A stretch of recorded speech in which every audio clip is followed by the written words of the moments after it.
Okay. So there's too many people, I think, for me to kind of go around and see kind of what everybody wants to kind of get out of this presentation.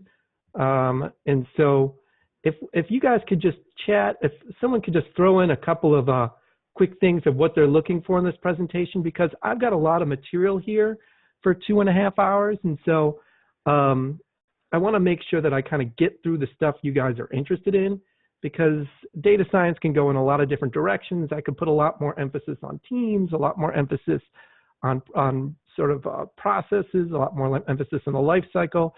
So if you could just sort of chat and kind of let me know what you guys are looking for in this, so that I can kind of gear it towards a little bit more towards what you're looking for.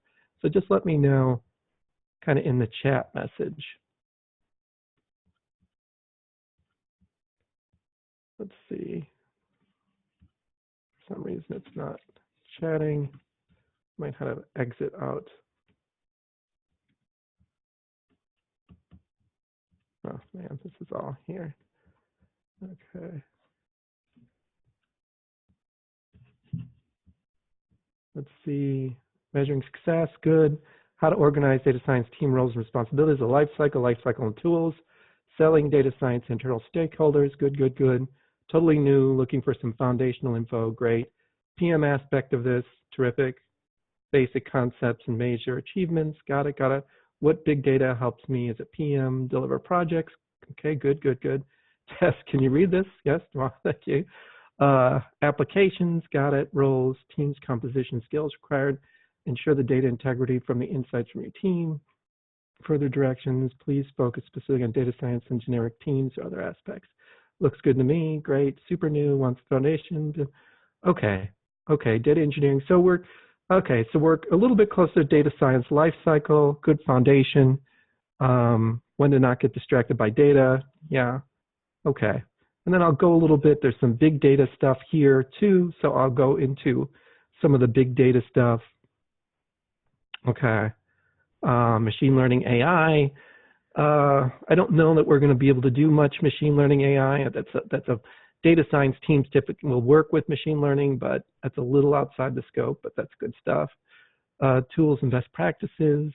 The deck is available to you. I'll send an email, it's a PDF. We're recording it as far as I know. Yes, thanks. Okay, all right, so I'm just gonna get started. Great, great, great. Terrific. So, okay, great. So I'm just going to get started. And then if you have questions along the way, please feel free to kind of raise your hand. Okay, terrific. So I think the best place to start really is to talk about like what is data science.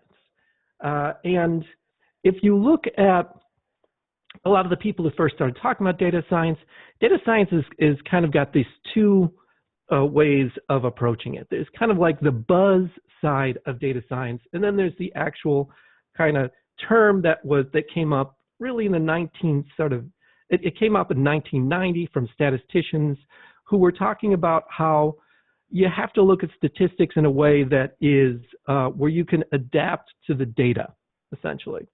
And so a lot of times when you hear about like Hillary Mason or D.K. Patel or someone like that talk about data science, they're talking about like their newer interpretation of data science, where it's really, they talk about it almost as a bunch of characteristics in a person, where you're like a hacker and an engineer and a software developer, and you also happen to work with data.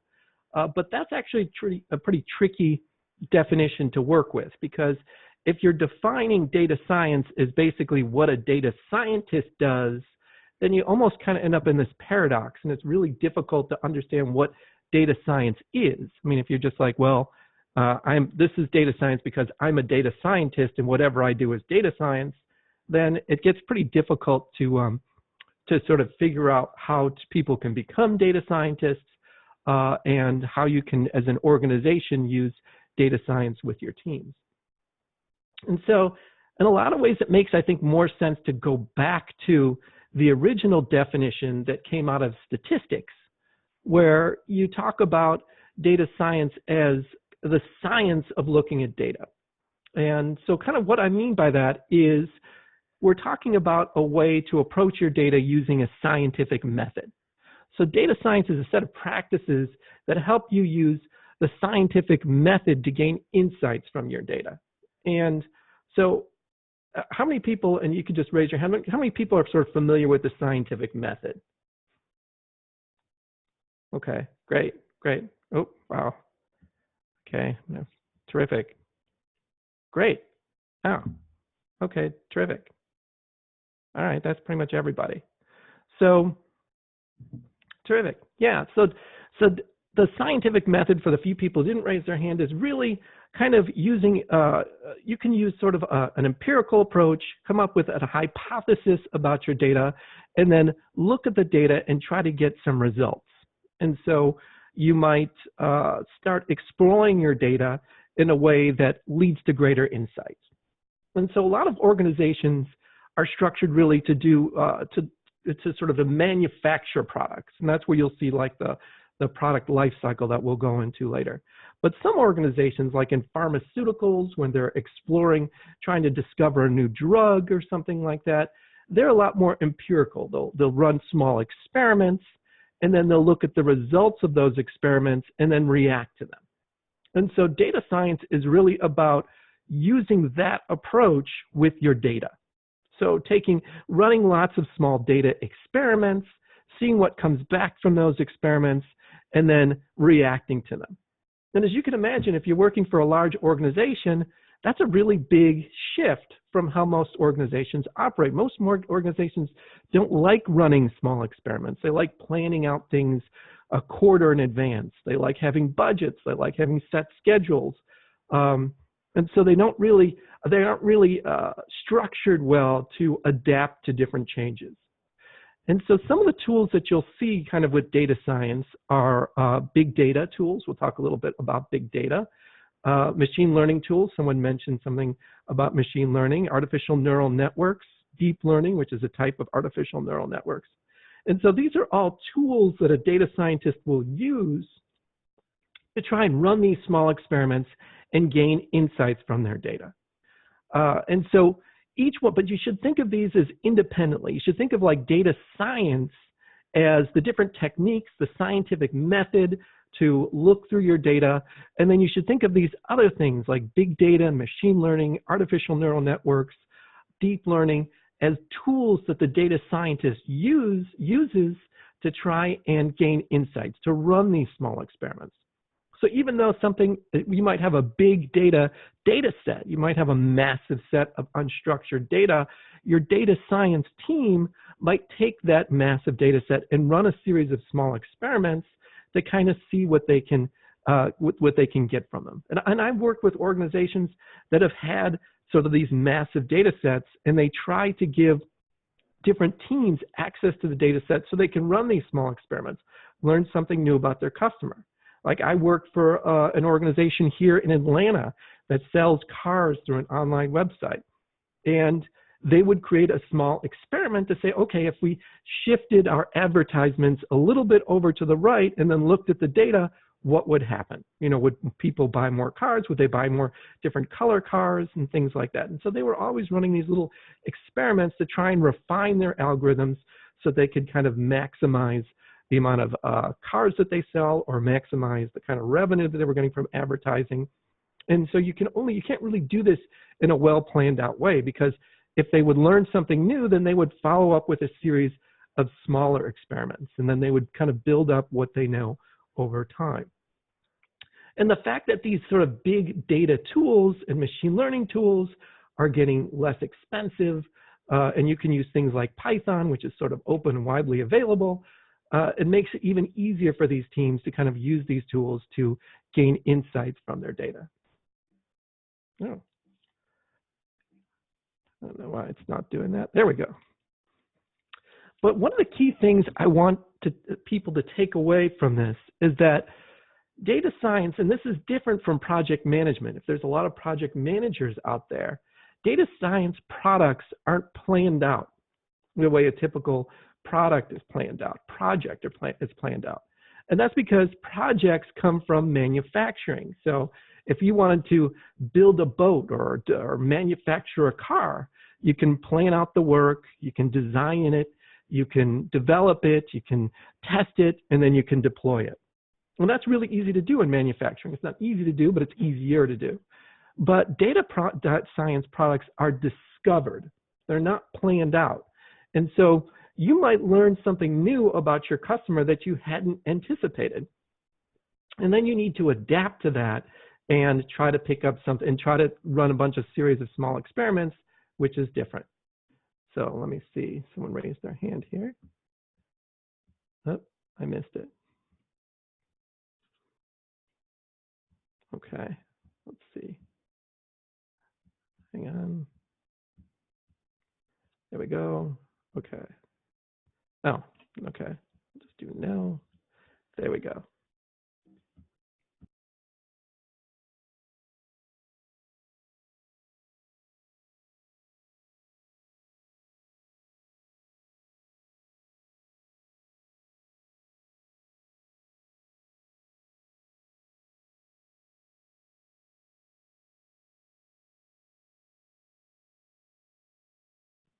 All right, sorry, just muted there.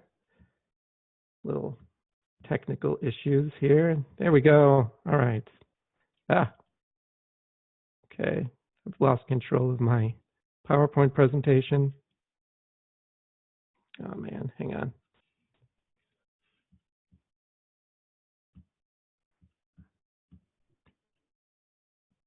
There we go. So first, I just want to talk a little bit about the different types of data that you'll work with, just kind of an introduction to big data so you have a sense of how you can go through these experiments. One of the things that I wanted to sort of everybody to understand about big data, because it relates to data science, is that big data is not really a thing. It's a description of a problem. If you look back to the original big data paper, they talk about it as a big data problem.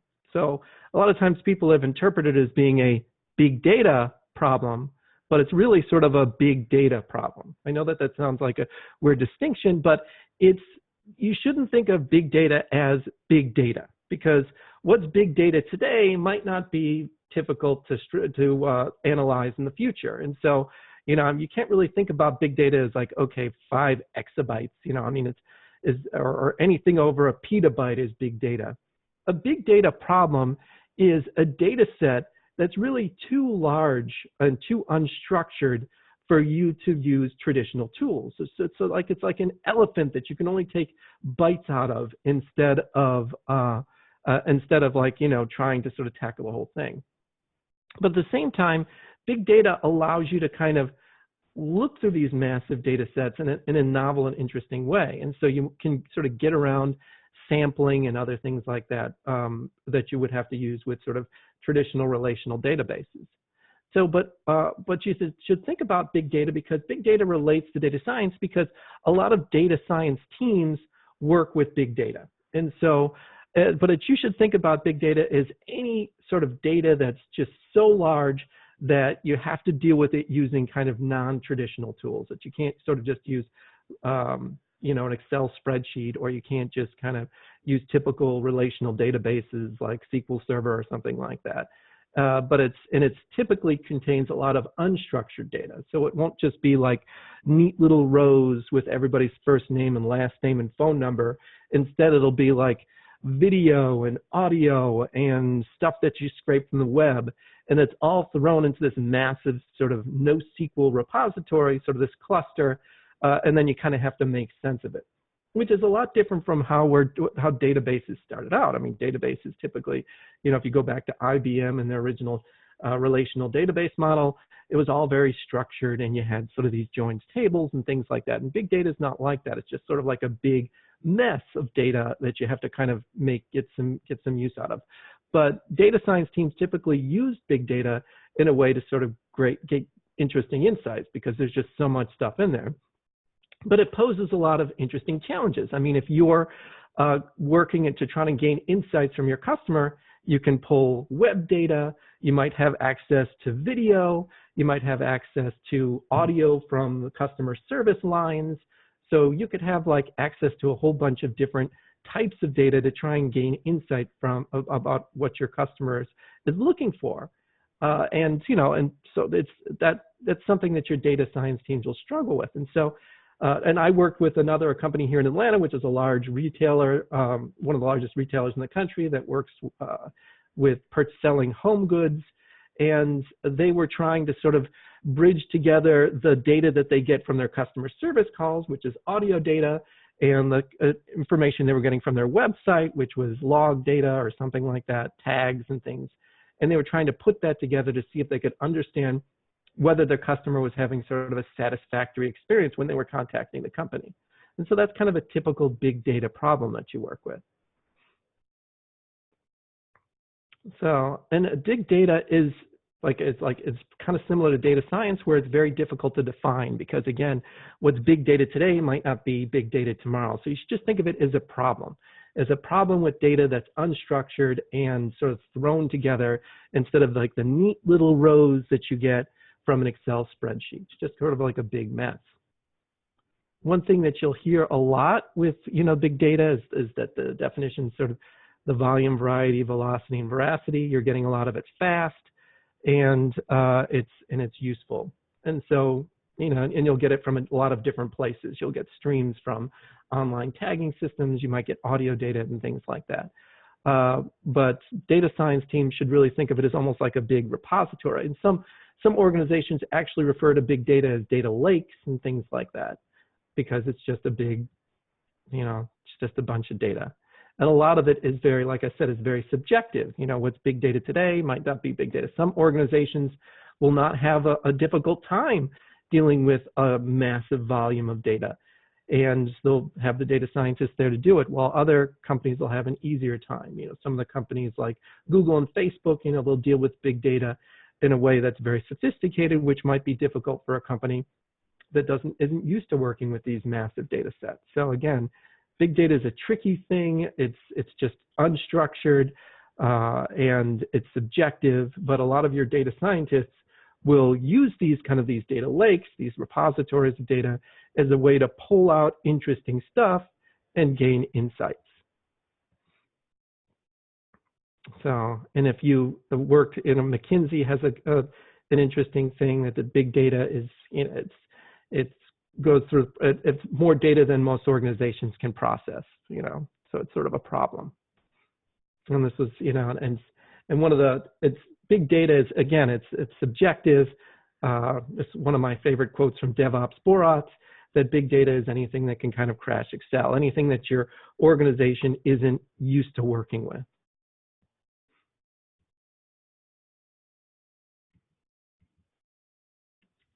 Oops. So, and one thing that organizations have done over the last couple of years, because of sort of this big data craze that a lot of data scientists are now sort of struggling to extract value from, is that there was this craze to kind of to accumulate as much data as you can.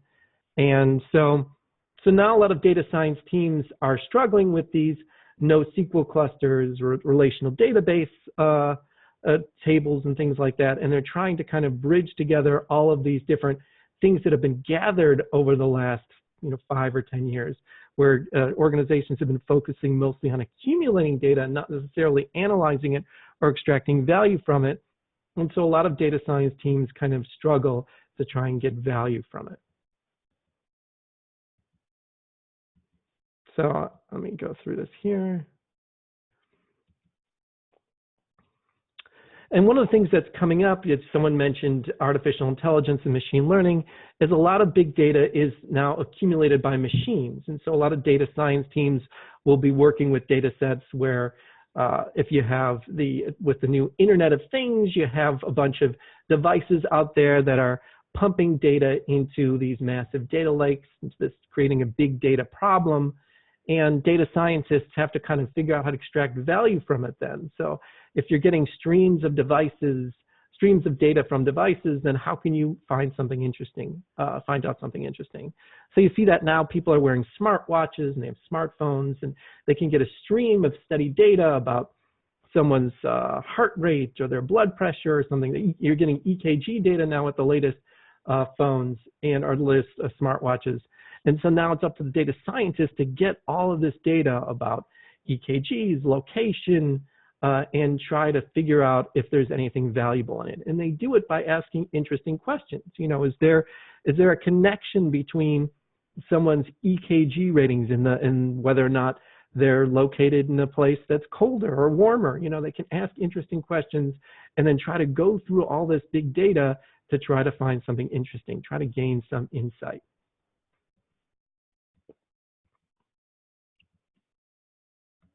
Let me, here we go. So, and again, this is a big resource for data science teams, this big data. You can ask more interesting questions. And a lot of times, because you're getting so much data, because you have these massive data sets, a lot of these data science teams can now make more accurate predictions. And so you see this with data science teams that are working sort of like with stock markets and things like that. They have these massive data sets, and you're getting a lot of, you're not getting a lot of unstructured data in the stock market, but you're getting a quick stream of it. You know, the velocity of the data coming in is extreme. And so, you know, a lot of these data scientist teams that work for these banks and that do the stock market are trying to figure out if they can more accurately predict which way the market's going to move. Just a little point here, a little point there can make a big difference. And they do these massive machine trading to move huge amounts of money back and forth to sort of make money off of it. And so data science teams will do something like that. They'll ask interesting questions. They'll get this massive stream of data, and then they'll look back at it and they'll try to see if they can make some accurate predictions about it. So, okay, so that was just a quick primer on big data, because so many data scientist teams are now working with big data sets. So were there any questions about that before I go on to start talking about some big data or some data science products?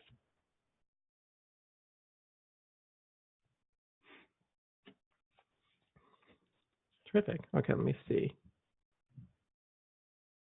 Q&A. Okay.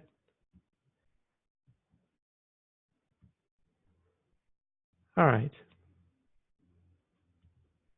Okay. No other questions? Man. There we go. There we go. Aha. Terrific. Okay. So now that you've seen some of the challenges with the big data, so you have a lot of data science teams that work with these sort of big data, these massive data sets. So I want you to start thinking about sort of typical data products.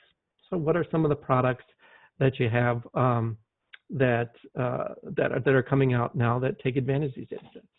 And so a lot of interesting big data products that have to do with machine learning, our next generation business agents. If you call on the phone, agents that can predict your needs a little bit better than just like pressing 1 or pressing 2 or something like that.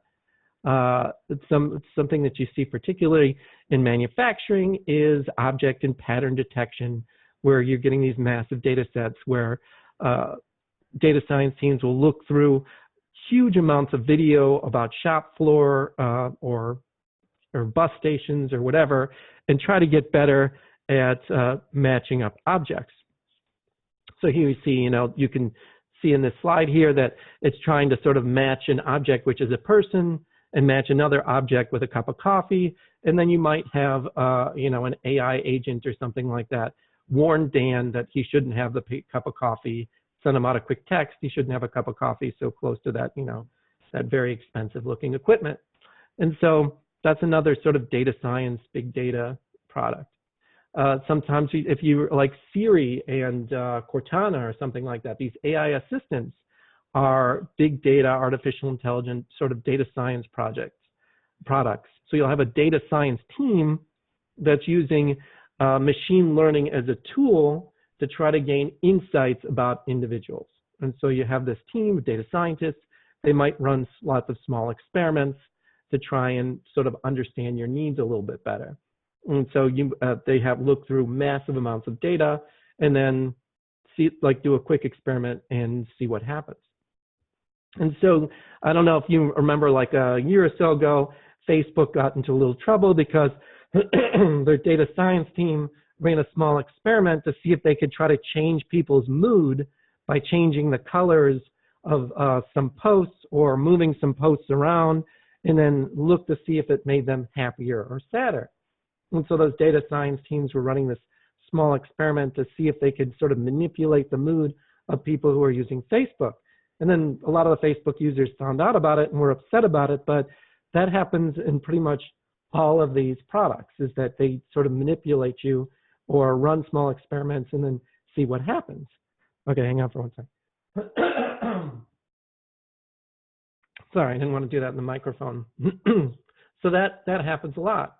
This object and pattern detection, I worked with a paper company here outside of Atlanta that was trying to use this sort of object and pattern detection to keep people from getting injured on the job. And so they would have video footage of the shop floor, and they try to kind of get a sense of where people were getting injured and trying to sort of predict if there was a likelihood some equipment was more dangerous than others, or some things that they were doing was more dangerous, if they could try to limit the amount of injury that they were getting sort of on their shop floors.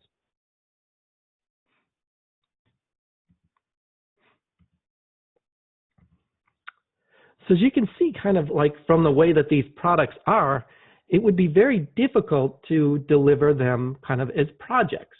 So for you project managers out there, try to imagine trying to run kind of a data science or a project for a data product.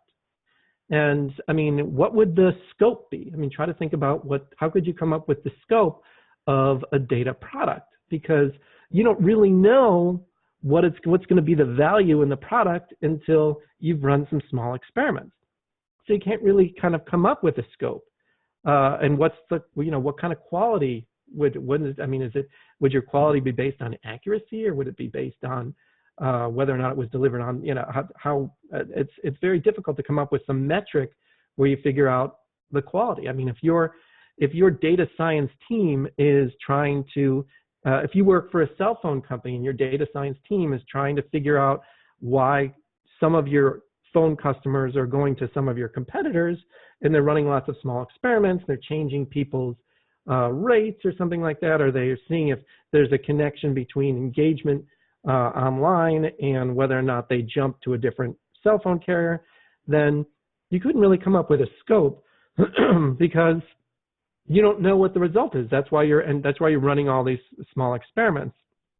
And it's really difficult to come up with the quality because, again, there's no kind of quality metric you can use to see if someone is jumping from to another customer or not. So, I mean, you'd only know if it was good quality after you ran the experiments. And so you couldn't really use this kind of project management framework with your data science teams. And so you have to kind of create a structure for your data science teams that gives them a lot more flexibility, gives them something where they can run these small experiments. And thinking of it as a project actually moves in the wrong direction. You're sort of forcing a structure. You're forcing someone who needs to run experiments to think about things in a structured way. So imagine if you were, working to try and work on a data science product, like I said, for the people who were selling automobiles online. And you were saying, okay, well, the scope of this project is to try and make sure that to see if more people will get more money from advertising if you run these small experiments. And so, I mean, that kind of scope isn't going to help anybody because it's going to be really difficult to come up with a budget because, again, you don't really know where you're going until you start going there. And you don't really know the results until you start sort of looking at what comes back in the data. And it's really difficult to think about it in terms of quality. And so thinking about having these data science teams work on projects can actually make things really difficult for them. And so it's sort of like using this old manufacturing style project management platform, because that's where project management came out of, it's manufacturing, and then forcing people who are sort of trying to use this as a scientific method to kind of work within that platform. So, I mean, if you think about any kind of work that needs a scientific method, whether it's pharmaceuticals or in academia. A lot of times people work using the scientific method. They don't know the results until they run the experiments.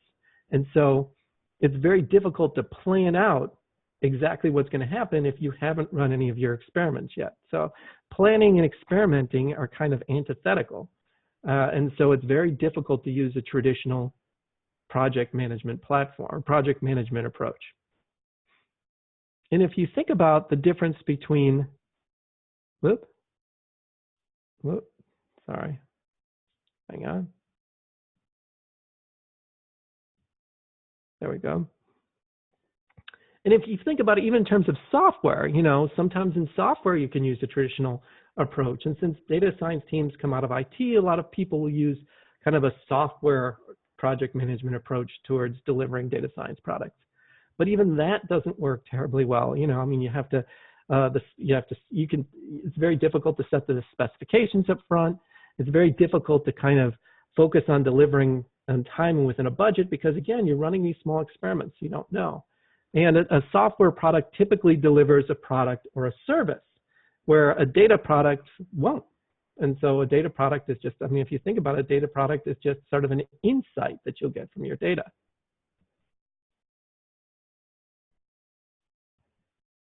So, you know, it's a data science team will be looking to understand if your assumptions that you're making at your organization are correct, or focus on getting new knowledge for your organization, or trying to deliver insights. And if you think about, I mean, any of the data science teams that are working sort of for big companies like Google or Facebook or LinkedIn or Microsoft, a lot of them you'll see they'll run these small experiments. I mean, I read an article just a couple days ago that Microsoft was trying to sort of create these machine learning algorithms. Their data science teams were trying to create these machine learning algorithms that could see if they could read the New Yorker magazine to figure out what's funny. It's sort of looking sort of a humor machine learning algorithm, a machine learning algorithm that could detect when something funny was written. And, you know, that's kind of a small experiment. But if you think about that as a project, then, you know, no project manager is going to accept that. They're going to be like, okay, what's the value in that? What's the scope? What's our deliverable?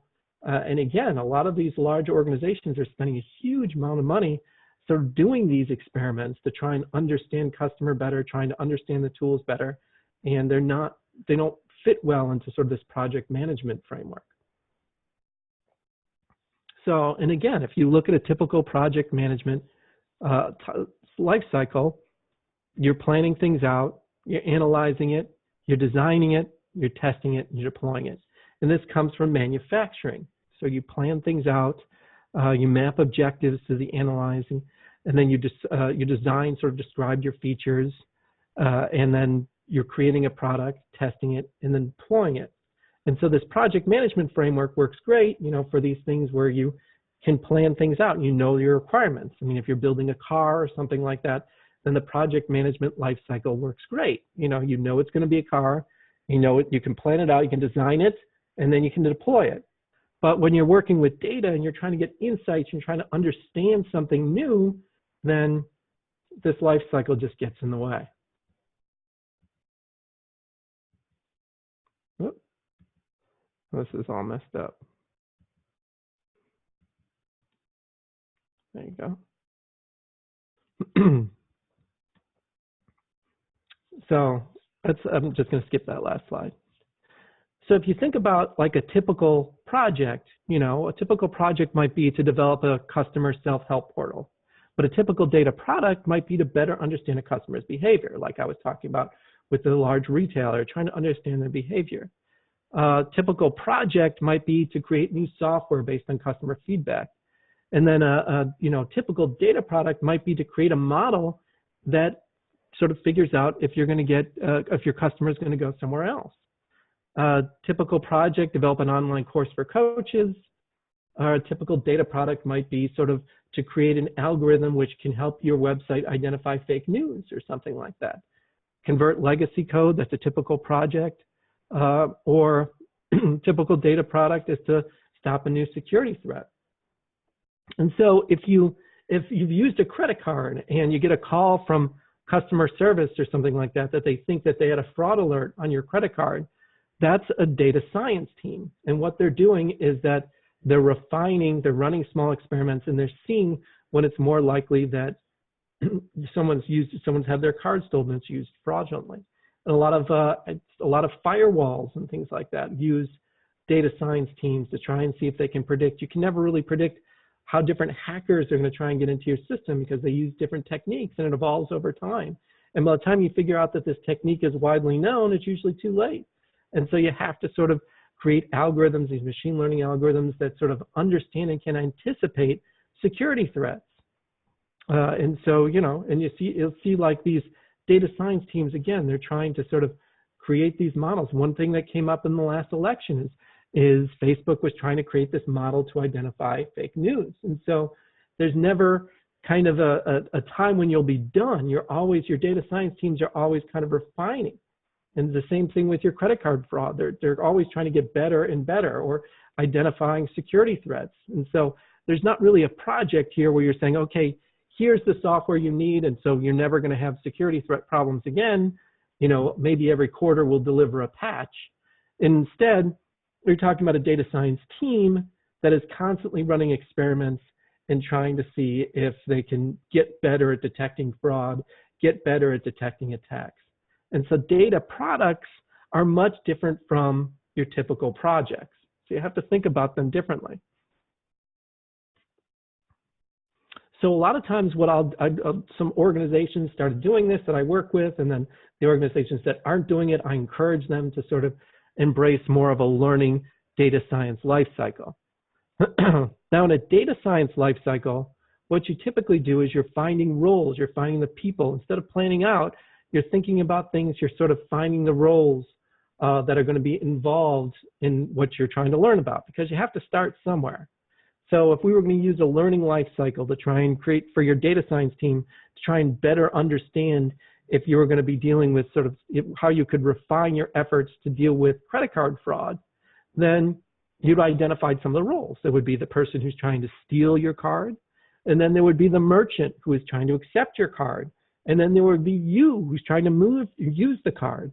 And each of these people have a role to play in this sort of experiment. And so it's important for your data science team to understand the different roles so that they can try to figure out what kind of experiments they want to run. Are there certain people that are more inclined to have their credit card stolen than others? I mean, I spend a lot of time in Florida, and a lot of the people there, it seems to me that if you're over the age of 70, you're getting your credit card number stolen like every month. And so if I were a data science team and I was working for a credit card company, I would run some small experiments. I would look at the data and see if there's a way to tweak the algorithm so that if you're, maybe if you live in Florida, if you're over the age of 70, that's a little bit, it looks a little bit more closely at some of these transactions. And so you would look back on the big data set that you have of credit card transactions, things that you've identified as fraud and things that you identified as not. And then you would kind of run these experiments to see if you could come up with a better way to predict when things are fraudulent, when you have like a fraudulent transaction. The next thing that you want to do in sort of like this learning life cycle, which is a key part of sort of the scientific method, remember that's the science and data science, is this idea of asking questions. I mean, you're asking interesting questions about your data. I just sort of pumped a couple out. I mean, is there a relationship between age and the likelihood of you having your credit card stolen? And then there would be someone on the team who would ask these questions so that you can kind of figure out if you can run some small experiments around it. And then you do the research. You look at your big data set. You use machine learning tools. You use, you might be able to just use regular sort of Python data crunching stuff to sort of research these questions. Okay, I'm going to look at my big data set. I'm going to see if there's a connection between age and the likelihood that someone's going to get their credit card stolen. So, you do a little bit of research. Then you come up with results. And if anybody's worked in a data science team, the results are not usually like, is that clear?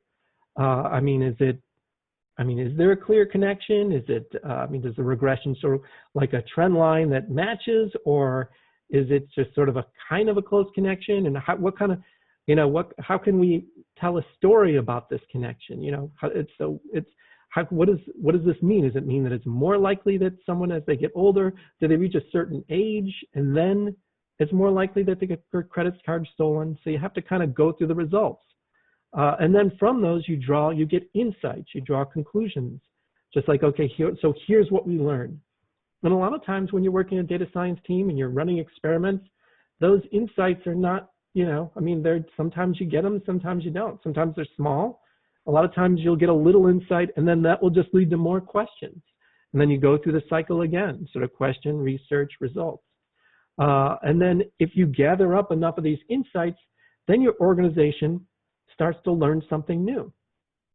Now, it might seem strange if you come from a project management background, you might be like, oh my gosh, you know, I'm so used to delivering software products or delivering something that I can deploy at the end where we can have a pizza party and everybody's like, okay, we're done. But if you're just gaining knowledge, then it doesn't, you know, I mean, it doesn't seem as tangible.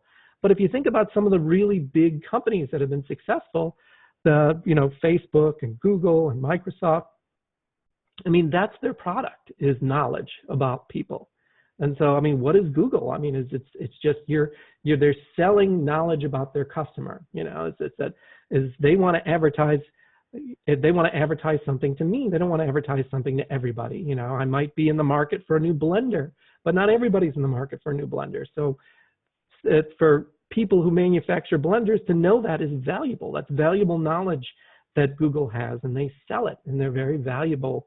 They're a very valuable company because of the knowledge that they've accumulated about different people and their search patterns and what they want. And so, even in organizations, as you sort of go through these big data sets, this knowledge becomes a key thing. I mean, will become much more valuable to companies. So, are there any questions? This was the learning life cycle. Are there any questions about the learning life cycle? Feel free to sort of raise your hand and chime in. If there's any questions about this.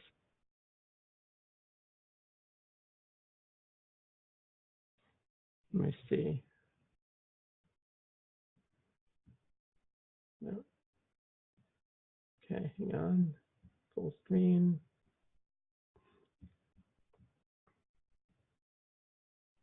Okay. Q&A. No. Okay. So if there's no questions, I'm just going to go on to the next part. So, does anybody do something like this in their organization?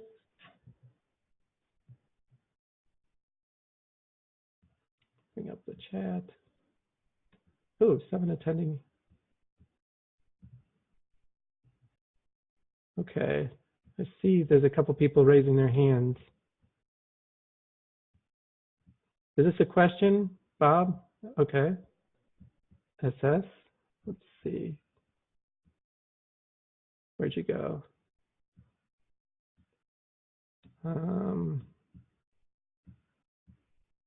Terrific. Okay, let me see. Steve, Linda, I'm gonna unmute you.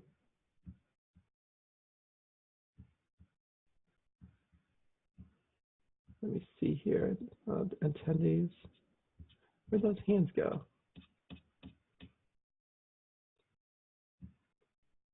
Okay, mute. Steve, I'm unmuting you.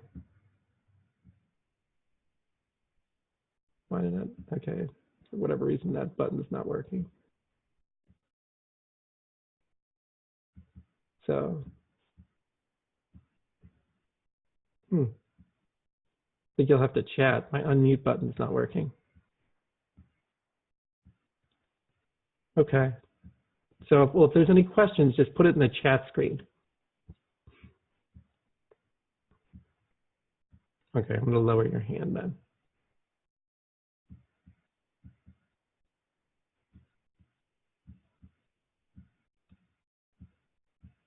Okay. So if there's any questions, just pop up a chat. Terrific.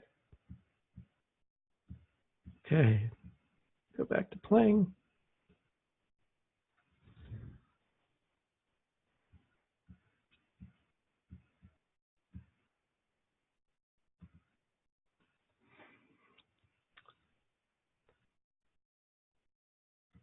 Okay. Now, a lot of organizations, if a lot of organizations just aren't structured well to deal with this kind of more scientific approach. You know, that they're not really they're designed sort of to deal more with manufacturing. They have the project management style approach. They don't really deal with they don't really think about things in terms of creating a data product or refining it or having data science teams run small experiments. So you have to kind of I have a couple of ways here that you could think about changing your organization to kind of have your data science teams work in a way that's a little bit more efficient to build up their knowledge. So a lot of organizations have trouble a lot of organizations have trouble with this because they don't have the right mindset. They think of data science as just kind of a bunch of data scientists, and they think about it just as getting a bunch of tools. You know, if I have Tableau or something like that, then we're going to be able to work as a data science team. But that's really not it's changing. You have to, the key thing to do if you want to get value from your data science teams isn't just to hire a bunch of data scientists, but really to sort of change the way that your organization thinks about data. Now, one of the things that gets into the way of a lot of teams that are trying to do this is this focus kind of on objectives.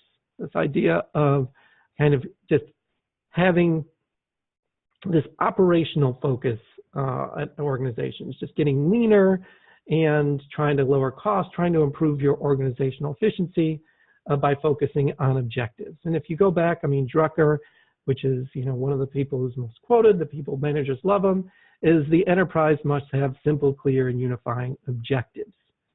And so organizations typically love these things because, you know, you set up a bunch of objectives and then you meet them throughout the course of the year. But if you think about data science, the scientific method and thinking about science is very difficult to have clear objectives. You know, I mean, if you think about a company that is trying to gain knowledge or gain insights, then, you know, it's very difficult to say, okay, we're going to learn something new about our customer. Or here's something that we're going to learn about our customer that'll be helpful or valuable or insightful. And so, you know, that's just not the way the scientific method works. Is again, you have to run these small experiments. So your data science teams are going to have a tough time dealing with objectives. And if you look at, I mean, that's how a lot of these companies that work, that do really well, you know, they don't have these massive organizations and set these very clear objectives. They're smaller and they have these smaller teams that run these small experiments. I mean, if you go back to Facebook again, it's like $85 billion and they have like 30,000 people. And so, you know, that's not the way that big companies used to be run. You know, they don't have these very clear objectives and that you could meet each year. So let me, hang on, there was a quick question there I'm going to grab.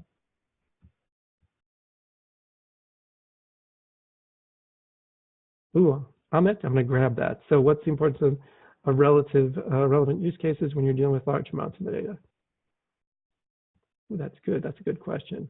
Okay, Amit, I'm going to grab that question, but I'm going to put it off for a little bit for when we start talking a little bit more about the teams when you're dealing with large amounts of data. So, okay, so when we get into team roles, I'm going to go into that a little bit. So I'm just going to leave that there, Amit. But thanks for the question. But that's going to be, yeah, that's good. I'm going to get rid of William there. So I'm going to set that there. Good question. So when we get into team roles, I'll do a little bit of that, which will be good. So, but I want to talk a little bit about sort of how to think about objectives. If you want to change your organization, change your organizational mindset. If you have data science teams and you want them to sort of work in a way that's using the scientific method, remember using small experiments, learning something new about your data, then you have to sort of look at your organization and think about what kind of value you're getting from your objectives. Now, has anybody read this book? I mean, a show of hand for anybody who's read this book about the myth of objective. Anybody read that out there? A couple hundred people? Huh. Okay. We got one person who read it.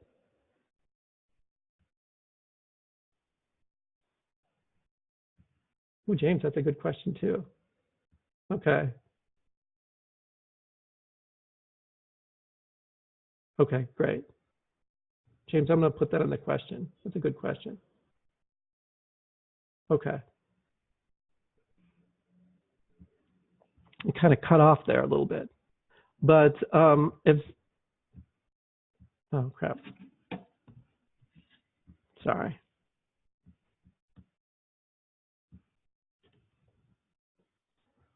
Okay, good stuff. Chat.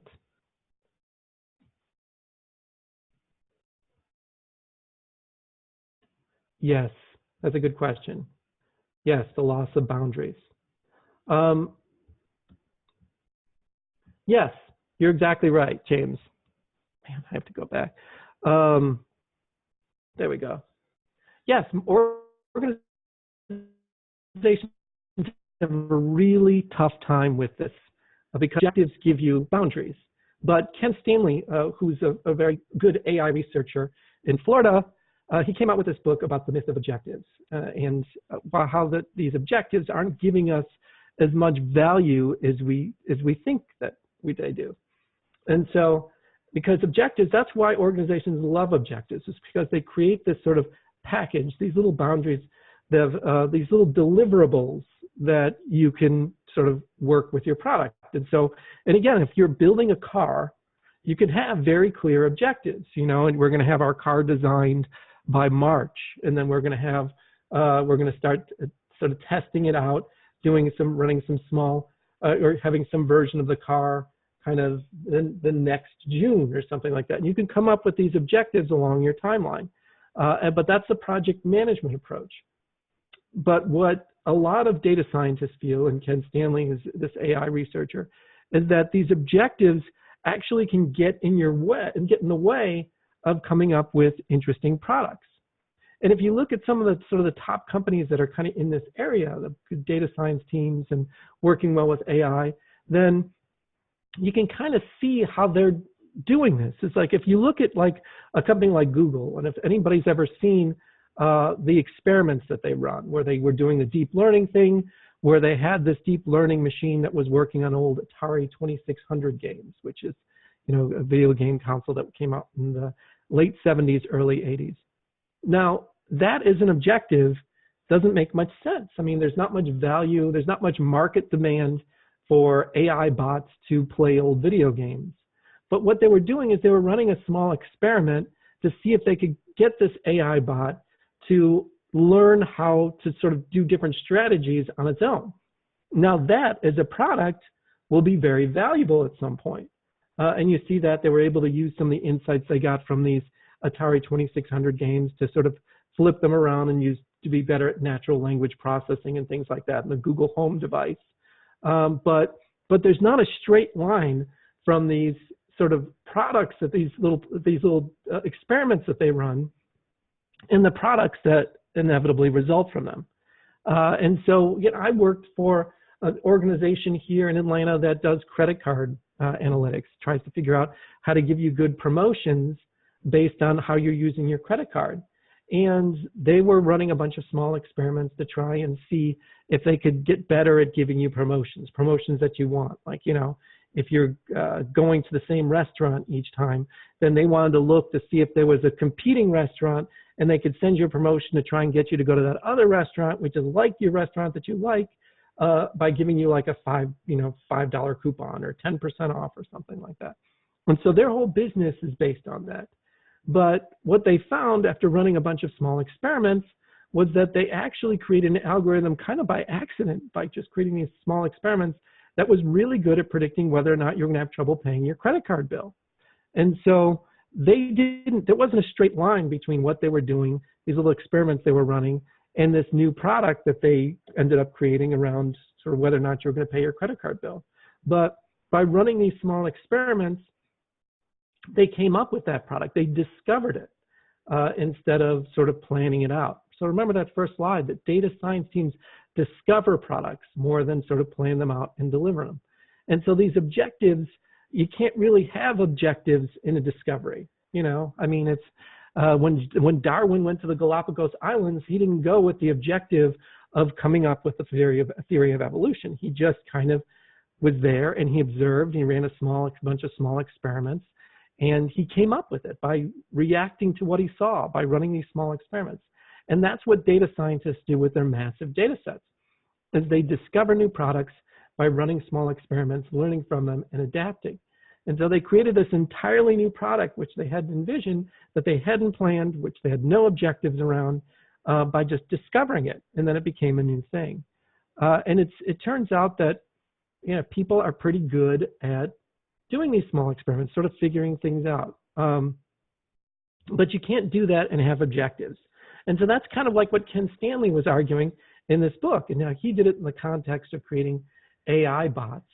But he was saying that teams, or in this case bots, need to kind of explore the data using a scientific method and use their sort of creativity and imagination and use a more empirical approach.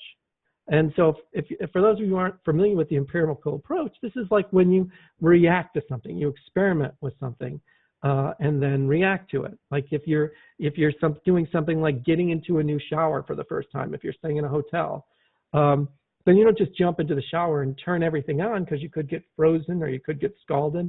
Instead, you run a bunch of small experiments. You turn the knobs one way and you see if the water is a little warmer. You turn the knobs another way and you see if you can cool the water down. And so you might not know how to do that before you jump in, so you just kind of twist the dials and figure something out. And that's what data scientists do with their data, with the big data sets that you have, is that they sort of twist the dials, run these small experiments, and then try to see what the results are. And if you look at some of the people who do this, a lot of times they'll say that I was just looking through the data, looking for something else, and then I discovered this thing that I hadn't thought of. And so I ran a bunch of experiments, did a bunch of reports, looked at the results, and it turns out that I was right. Now, if your organization's completely focused on objectives, then that gets really difficult. And so, so organizations have to kind of change this mindset if they want to have effective data science teams, and move away from this kind of manufacturing mindset where you have projects that are well planned out with very clear objectives, that have these kind of barriers, make them look sort of all packaged, and you can figure things out one step at a time, and instead work with a much more empirical approach where you're working with something massive and you're running a series of small experiments to try and sort of figure things out. So does that make any sense? Are there any questions about this? Let's see. Let's see if there's any questions. Hang on. Oh, sorry. I just stopped sharing my screen.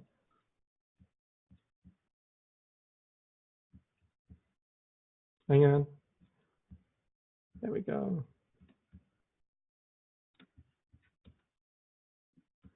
Great. Any questions? We still have Amit's question. Amit, I'm going to do that when we do roles. Any other questions about this? Okay, terrific. Okay. Could we also relate this mentality to methodology? Yeah, I think that's a great question. Thanks, Stephen. Yeah, I think that are you talking about the mentality of project management, or are you talking about the mentality of data science? So if you're talking about the mentality, so if you're talking about thinking about data science as a methodology, yes, that's exactly right. Right, that's exactly right. Yeah, Stephen, yes, yeah, and this is, you're both right, Chris and Stephen, that this is a very tough sell to traditional clients who are familiar with the project management style. But if you want to work with data science, then this is the big change. This is a big difference between data science and how most organizations operate, is this kind of organizational shift, this shift away from teams, small teams that are working towards to deliver a product that's planned out, and small teams, data science teams that are working together to deliver a product that's the result of a bunch of small experiments. Just the difference between discovering a product and planning out a product. But yeah, Chris, you're totally right. That's, I mean, it's a very tough sell for organizations who are, who are like, where are my objectives? How do I do this project? When's it going to end? How much is it going to cost? It's very tough. But if you look at some of the core organizations that have been successful with data science teams, like I was talking about with LinkedIn, Google, all these guys, this is how they work when they're trying to figure out something new with their data. I mean, they'll certainly have teams that run projects. I mean, I'm sure Google infrastructure team and things like that run projects, but the people who are trying to find out something new about their data do it in a more empirical way. They're trying to run these small experiments. Like I said, with Facebook sort of tweaking things to see if people reacted differently. I mean, that's their whole business. If they could change the way they place their advertisement by just a little bit on the page and it increases it by 1%, then for these companies that are working at these massive scale, then that's a big revenue booster. And so, yeah, but I agree that if you go, I've gone into a lot of organizations and that have been very traditional project management focused. And I've been like, well, why don't you try these small data science teams, have them run some interesting experiments, try to figure out if they can learn something new from your data. They are very hesitant, and some of them are outright hostile to the idea. But some of them that say, okay, we'll set aside, I'll go through this a little bit later, we'll set aside a small team to see what they can find out something about the data. What they almost always discover is that they find out something new. Even though the data may have been around for years, is they learn something new. And so they're like, oh, okay, so I see. This is more about learning something new than it is about kind of delivering a product or delivering a project. So, but yeah, Chris, you're right. And Stephen, you're also right too, that it's data science isn't about creating this reproducible result, because that's not how the scientific method works. I mean, you're doing a bunch of small experiments and you're seeing something interesting and trying to learn something new from it. And so it's very difficult to do it in a way so that you can plan it out. You can't plan out the results of your experiment. Oh, sorry, I thought all you guys could see. Thanks for the tip, Carlos. So yeah, the question was from Chris. This approach would be a tough sell to the traditional clients who are familiar with the PM style. So Chris was saying correctly that project management focused organizations are not going to like this idea. They're going to be like, I like my projects. I like my objectives. I like having my team set on something that's very, very planned out, and then they're going to deliver within a certain amount of money. And so that was what Chris was saying, Chris Riley. It was a great question. And then Stephen was saying that project management, it's a very, the methodology of project management focuses on having a reproducible result. And so how could you go into an organization that is used to having this reproducible result and say, well, we're going to have this team and they're going to try to figure out, see if they're learn something new. And so, and then Gord, you just said agile framework for PM and the organization. I haven't talked about agile much, although some of the data science lifecycle is based on agile, but agile, specifically Scrum, does something that is, so Gord just asked a question about whether or not this is sort of like an agile framework for project management for the organization. And if you are using a Scrum to deliver software in your organization, then this learning lifecycle has some similarities to Scrum. In fact, Scrum sees itself as an empirical framework for delivering software. And so, Scrum is based on this idea that you can't really deliver a software product by planning it out 6 months or a year in advance, because the customer might change their ideas, or they might come up with a new idea, or the team might learn something new. And so this is kind of even a more extreme version of that, because data science teams are running this small experiment, but they're not necessarily dealing with software, so they're not delivering kind of a tangible product. They're delivering insights. And if you think about it, what is a data science product? It's learning something new, because if you look at the big companies that do this, they're not, the value in their company isn't the servers that they have, or, it's the value is the data that they have. It's the knowledge that they have, the insights that they have about you. And frankly, some of the big issues that have come up lately is that they've been a little too good at it. And so a lot of people are getting uncomfortable with the amount of information that some of these organizations have about you and how good they are at coming up with insights about you, how good they are at building up the knowledge that they have about you. And so, and if you see some of the controversy that's come up with Facebook and the Cambridge Analytica stuff, is that people are like, oh my gosh, I didn't know that Facebook knew all this stuff about me. It kind of makes me uncomfortable that they have a really good idea of what political affiliation I have, or who are my friends and who are my friends' friends and things like that. So these are all really good questions. So feel free, anybody, to ask any other questions.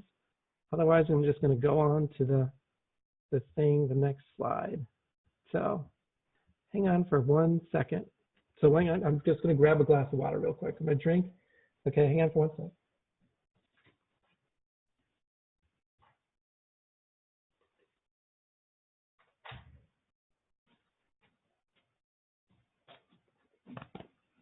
Okay, thank you. Okay, let's go back. There we go.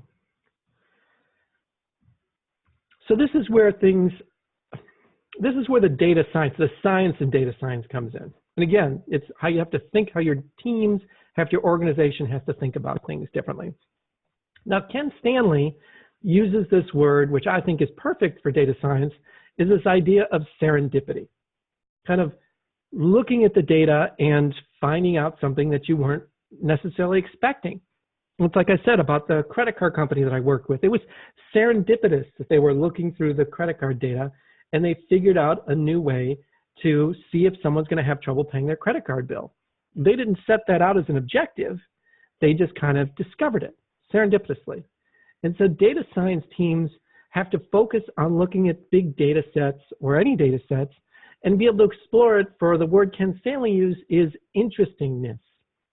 And so, and again, if you work for a large organization, this is going to be completely foreign to a lot of how these organizations work, because you have a very set, everybody has a certain role, we have certain objectives, and then we meet those objectives and roll them up into projects. And that comes out of manufacturing. But if you want to get value from data science, you have to kind of step away from that way of thinking about things and embrace this new way of this new organizational mindset, looking for interestingness and pursuing novelty. So, and a lot of organizations, a lot of great experiments have come out of this kind of serendipitous discovery. 3M Post-it notes, that was a discovery that came out of an organization in manufacturing, is that they just kind of serendipitously discovered it. They were kind of using them around the office. The microwave was a serendipitous discovery. Someone just happened to be having they had a chocolate bar in their pants while they were fixing a microwave and they melted and they're like, oh my gosh, it'd be a great oven. Teflon was serendipitous. Even plastic itself was serendipitous. It used to be waste product with petroleum. And they're like, oh my gosh, we can do interesting stuff with this. And so this idea of kind of looking for things that are just looking at your data or looking at something and just like getting a serendipitous discovery, kind of understanding something new about your customer. And even though this kind of sounds like, when you're talking about serendipity, you're talking about interestingness, I mean, it might sound like we're sort of all in a yoga studio, but the reality is that a lot of organizations are doing this. A lot of large organizations that are very valuable are doing this. Like I said, Microsoft is using machine learning algorithms to try and see if they can pick up on humor. The Google Mind project started out by trying to see if I can identify, Andrew Ng tried to see if they could identify cat pictures on the internet. Now, Google would never be worth the money that it's worth now if they just stopped at that project. It's like, okay, we're a cat internet search company. But it was just a small experiment that they ran. And it was trying to figure out if they could get better at figuring out how to identify images online. It was just one of small experiments. Facebook, I mentioned the experiment where they're trying to sort of change people's moods.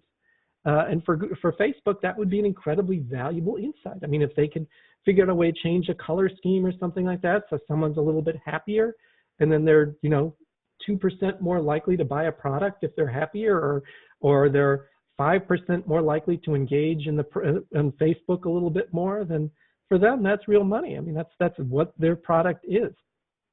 And so, you know, it might sound strange if you're in an organization that is completely focused on project management, but for the organizations that are sort of doing this, that understand data science, that understand that their product is data and that their product is knowledge is insights, they run these small experiments all the time. And you might look at them and scratch your head and be like, maybe these guys have too much money or something like that, or I don't have no idea why they're doing this. But then what they do is they run these experiments and then roll them into a different product. So, you know, the Google image search probably started out by what they learned identifying cats. And they just rolled it up into a product, ran smaller experiments until they could figure something out. Their natural language is very similar. You know, they run small experiments.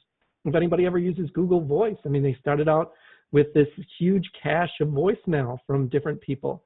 And what a better way to learn how to do natural language processing than to have a massive cache of voicemail recordings that you could pump through that your data science team could pump through some machine learning algorithms and try to run some small experiments, see if they could get better at figuring out what people are talking about, seeing if there's a very common phrases that are used over and over again.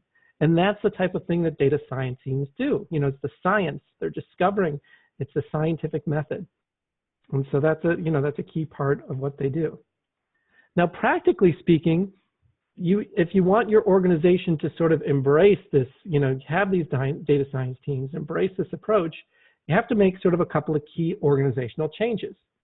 And one that I've tried like at a bunch of organizations that really helps is these question-only meetings. And to just have a meeting where you're not making any statements. Now, in a lot of large organizations, asking questions is sort of a bad thing. It's a lot of organizations love people who have answers. You know, you go into a meeting and you're just like, well, let's call Leslie because she always has the answers, or make sure that Sarah's in the meeting because she always knows all the answers. And so there's a real emphasis in these organizations when you have meetings on making statements, but if you're going to work as a data science team, you have to be much more comfortable with this idea of working through questions and sort of asking interesting questions about your data. And one of the ways that I found that works well, if you're in a data science team, is for these data science teams to have meetings with other people in the organization where they just have them ask questions. You don't try to answer any of the questions in the meeting, but you look for interesting questions to try to understand something. So I worked with an organization in San Francisco that's a very large, biomedical firm, and what they do is they try to get people all the time to participate in medical studies, because you can learn a lot by sort of testing out different drugs and things like that.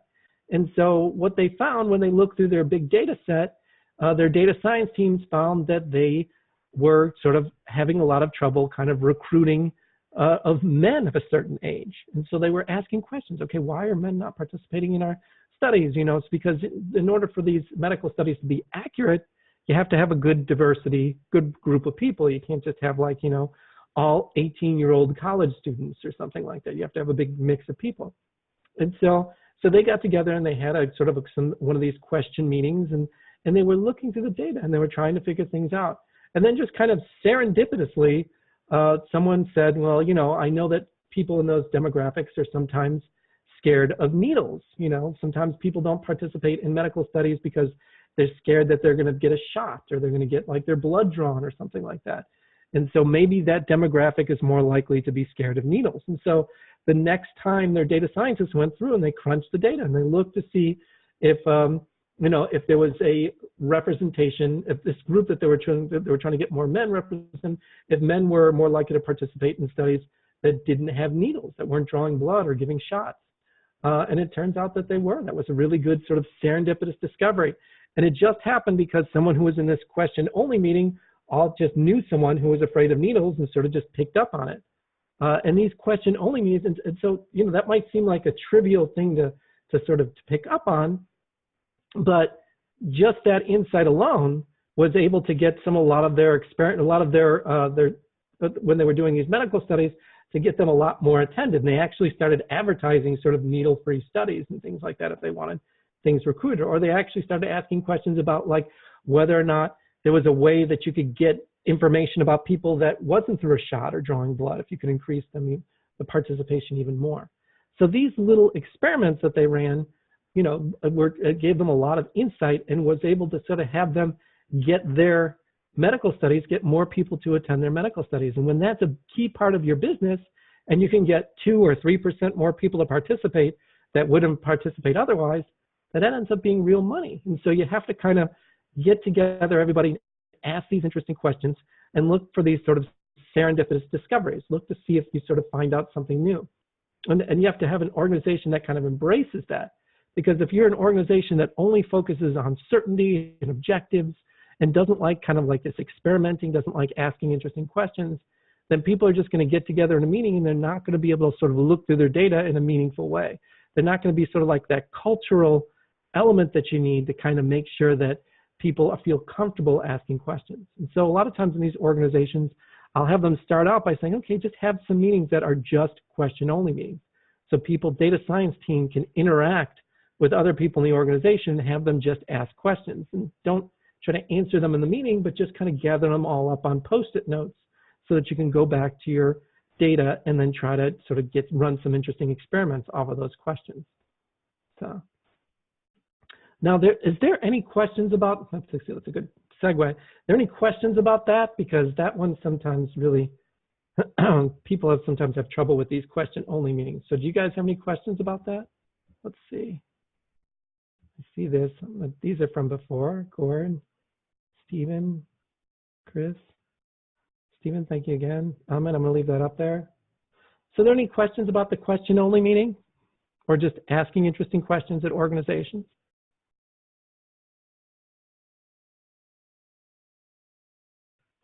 Okay, great.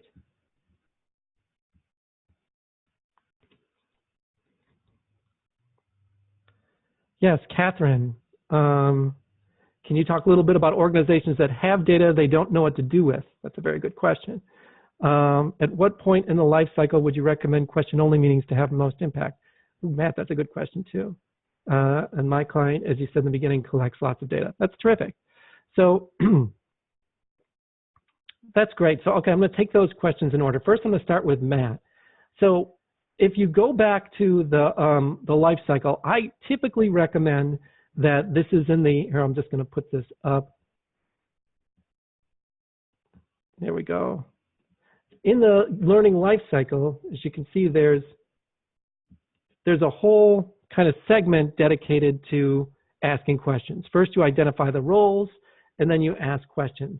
And so I recommend that most teams start very early on asking questions, because on data science teams, questions are like the fuel that give you direction. And so data science teams should go to their organization because, again, you're using a scientific method and sort of try and accumulate as many questions as they can about the data. And so the same organization I work with that did the credit card, they would come up with promotions for a credit card. What they would do is they put up, what I'll go through in a slide in a second, is some of this question board where people throughout the organization try to put up questions that they're thinking about with the data, and then the team kind of consumes them. So questions for data science teams are kind of like objectives for regular projects.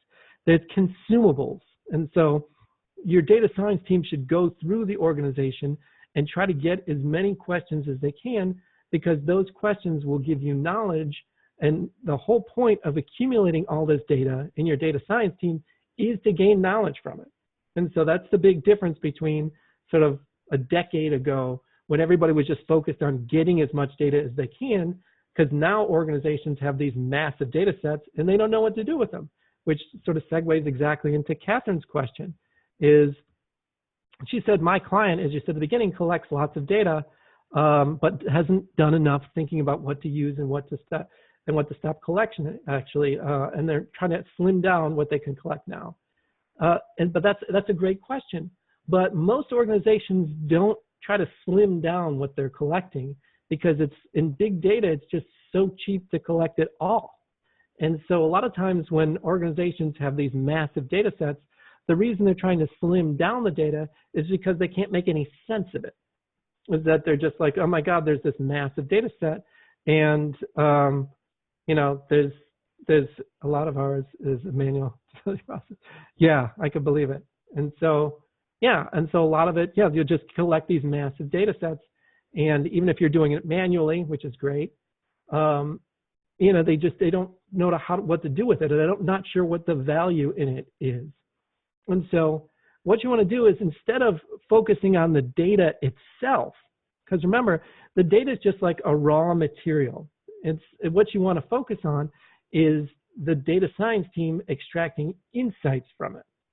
And so you're not going to know what to keep and what to throw away in your big data unless you have a data science team that can go through and extract some value from it. If you're not extracting value from your data, then I would argue that there's not any reason to collect any of it. And so if instead of thinking about, okay, should I slim down the data so that we can work with it a little bit easier, instead, I would work on making sure that your data science teams can kind of show real tangible value in the data. And then whatever, that they would, and if they're not gaining good insights from it, then figure out why they're not. Just say, okay, well, what are some of the data, what's the data that the data science team needs to gain better insights from it? And the same company that I worked with that did the automotive website, they used to have a tag for everything that you did on the website.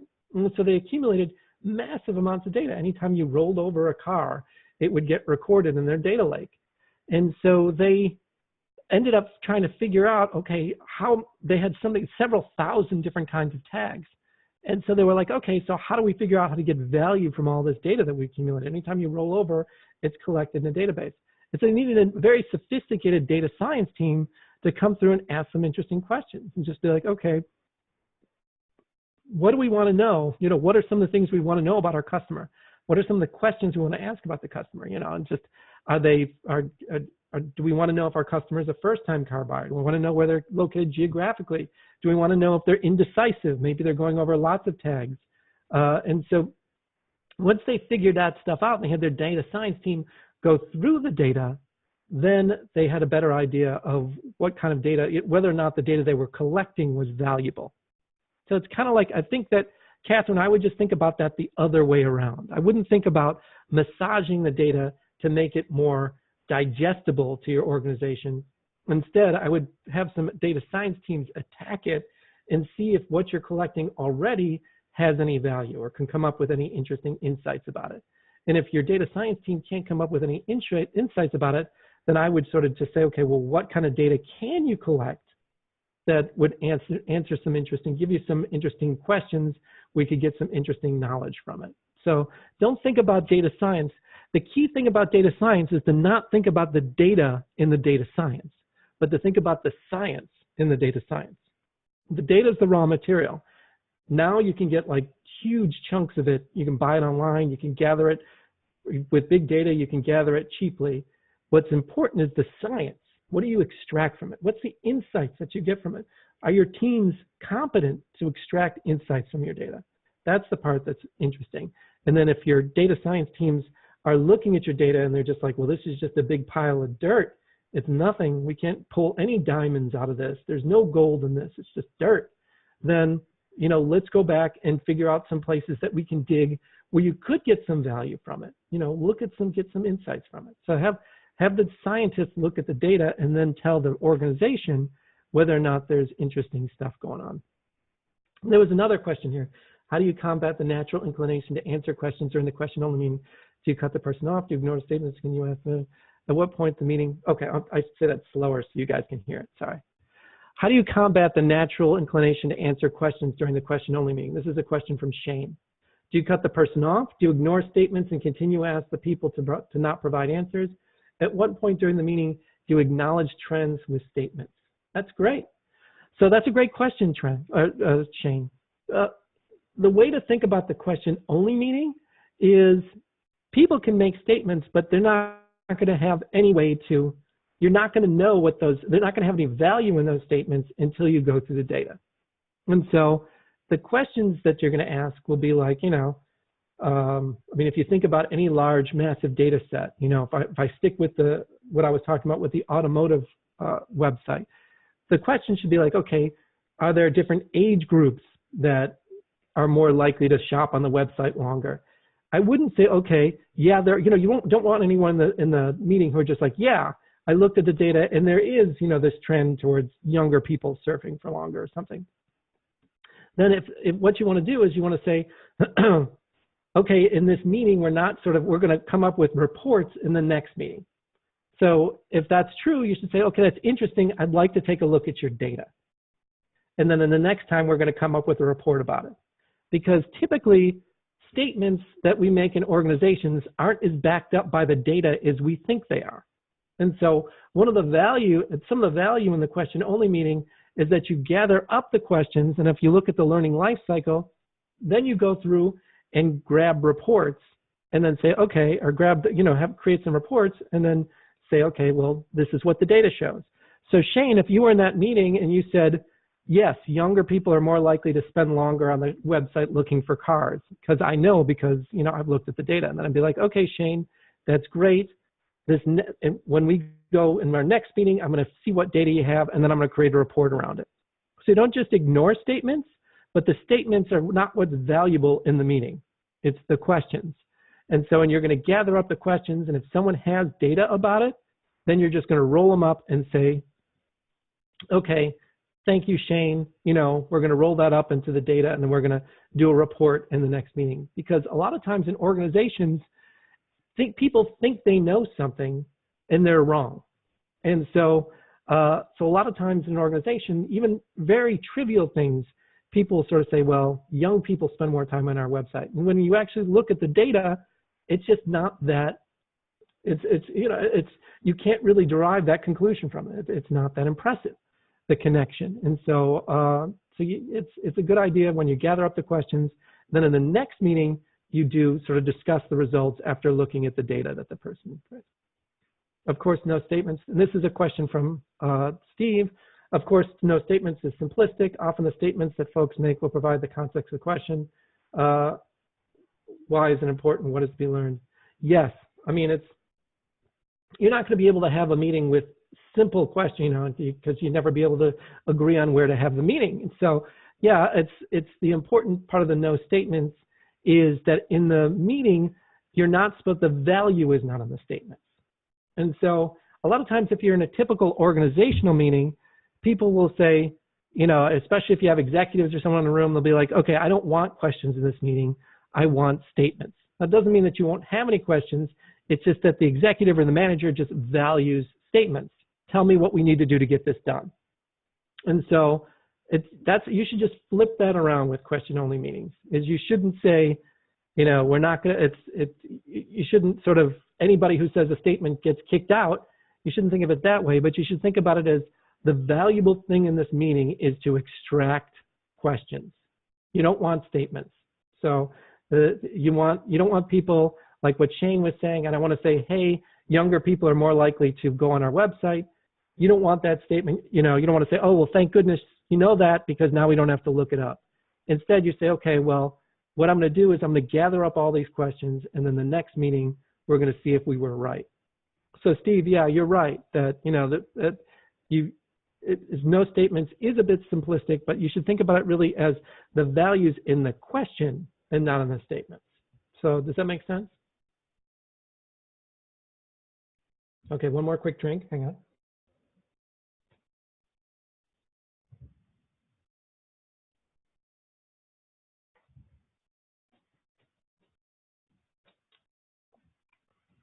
Great. Okay, thanks, Shane. All right, so I'm going to go on to our question board.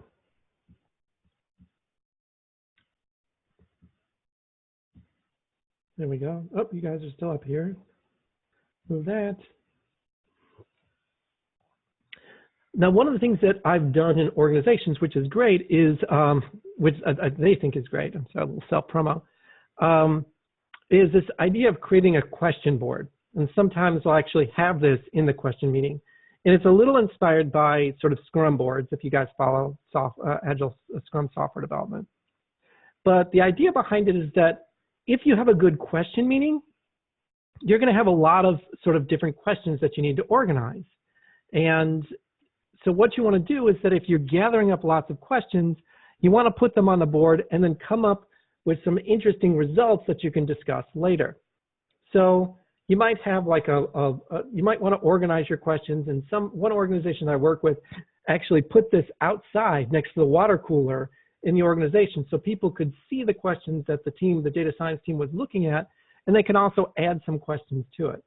So you have the different roles, and then you have questions, and then you gather up those questions into sort of results. You come up with some compelling argument. Because a lot of times in data science, it doesn't work like question and answer. You're not like, what are some, like the example I used about the coming up with a way so that people could predict whether or not someone's going to have trouble paying their bill. So the question isn't like, how can we tell if someone's going to have trouble paying their bill? And then the results aren't like, here's the 4 criteria. So instead, a lot of times you'll have the questions and they'll be strong, or they'll be sort of compelling or weak evidence in the results. So you might come up with a question that says, is there a connection between someone's age and the likelihood that they're going to get their credit card stolen? And it's very unusual for someone to look at the data and just say no, and have that in the results. Instead, there'll be some evidence for yes in this age group, some evidence for no in this age group, and kind of weak and strong evidence. And so that's why you want to sort of deliver the results, tell an interesting story. And so you want to sort of have the results next to the questions, kind of a bunch of different results, so people can kind of, when you have your storytelling session, which I'll talk about a little bit later, that people have something interesting to discuss. Again, I wouldn't think of your questions as something that has a yes or no answer. I'll think of the questions as areas of exploration, because remember, you're going to be running these experiments, and so you'll have these sort of questions, and then you'll kind of come up with these results and then deliver different insights. And this is kind of, this board is a good way to organize them. It lets data analysts sort of pull questions from the results and create interesting reports. And it's kind of a transparent way for the rest of the organization to kind of see where you're going, see some of the interesting questions that the data science team is struggling with. And also, as you'll learn a little bit about later, it's very good introduction to a data science storytelling session, because data science teams in the end are kind of creating insights, they're building knowledge. And to be able to do that, you need to be able to tell an interesting story. You need to do some data storytelling.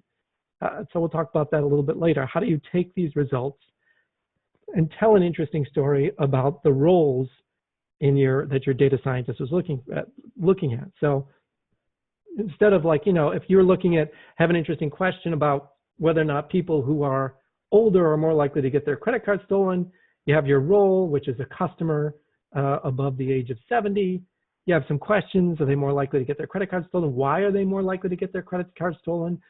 Is there another component to it?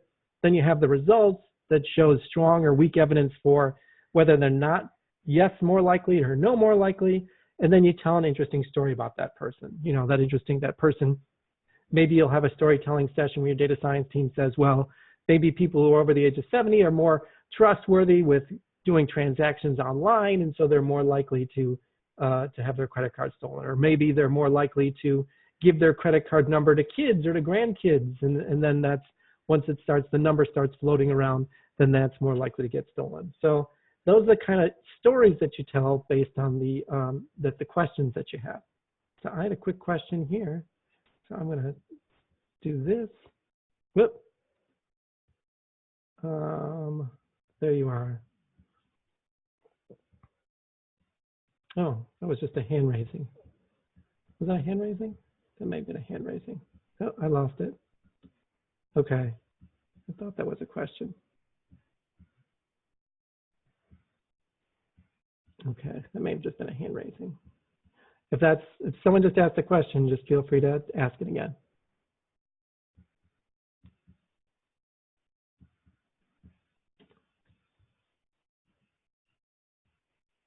The structure that I like to use for the board is just to have the roles, questions, results, and insights.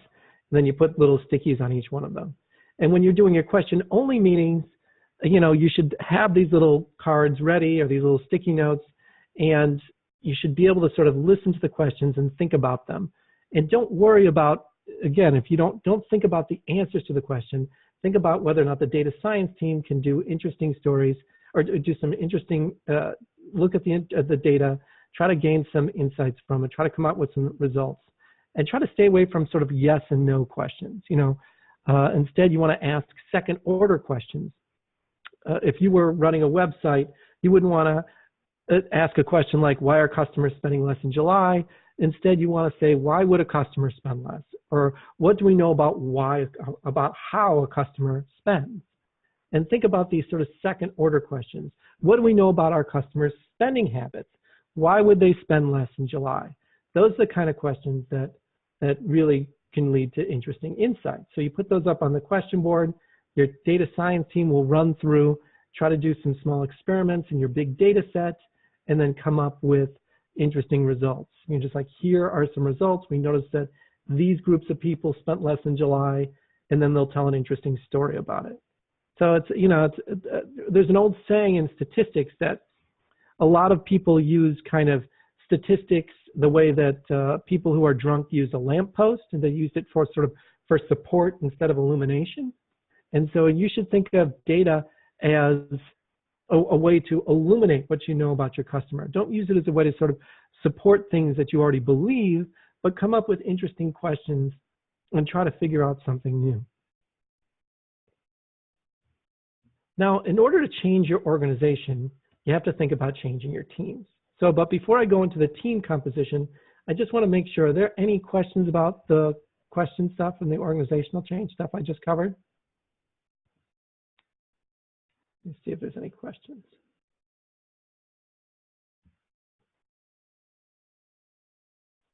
Okay. All right, I'm going to go into the team meaning piece of it then. How your team composition.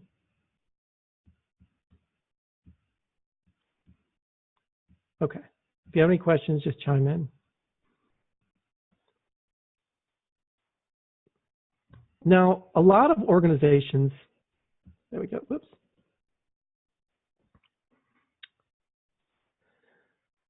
When I work at organizations when I go into organizations that are starting out with their data science teams, a lot of them think that data science is really important. So they have like a big team of engineers.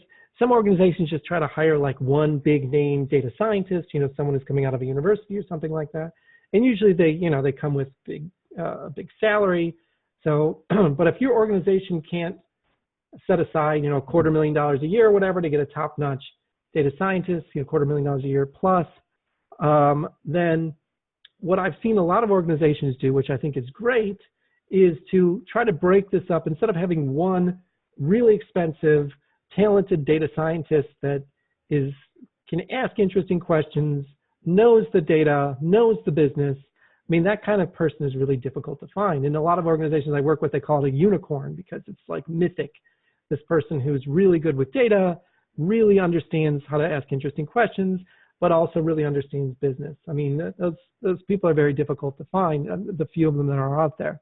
So a lot of organizations, what I recommend instead is coming up with this sort of small data science teams.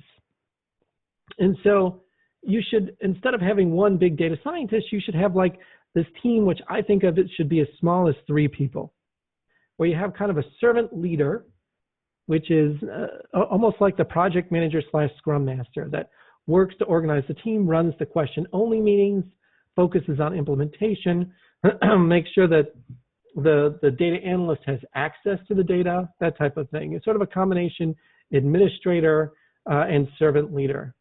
And then you have the data analyst, who might be a recent grad student. Some of the best data analysts that I've seen here in Georgia come from Georgia Tech. They're recent grad students. They know how to work with data, but they don't necessarily know the business very well. They just come out maybe 1 or 2 years out of grad school. And they prepare the data, select the tools. They might want to work with Python. They might want to work with TensorFlow. They might know this different stuff. And they do the research piece of it. And then the third person really knows the business. So that's the knowledge explorer, where they kind of find assumptions, drive questions, and they just know the business. And so this knowledge explorer is in the question meeting is the one who knows how to get the right people in the room and knows how to sort of extract these interesting questions.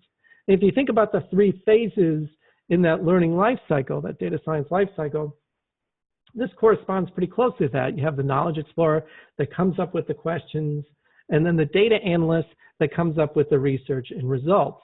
And then the servant leader might help take those results and make sure that the organization is kind of getting organizational knowledge from it.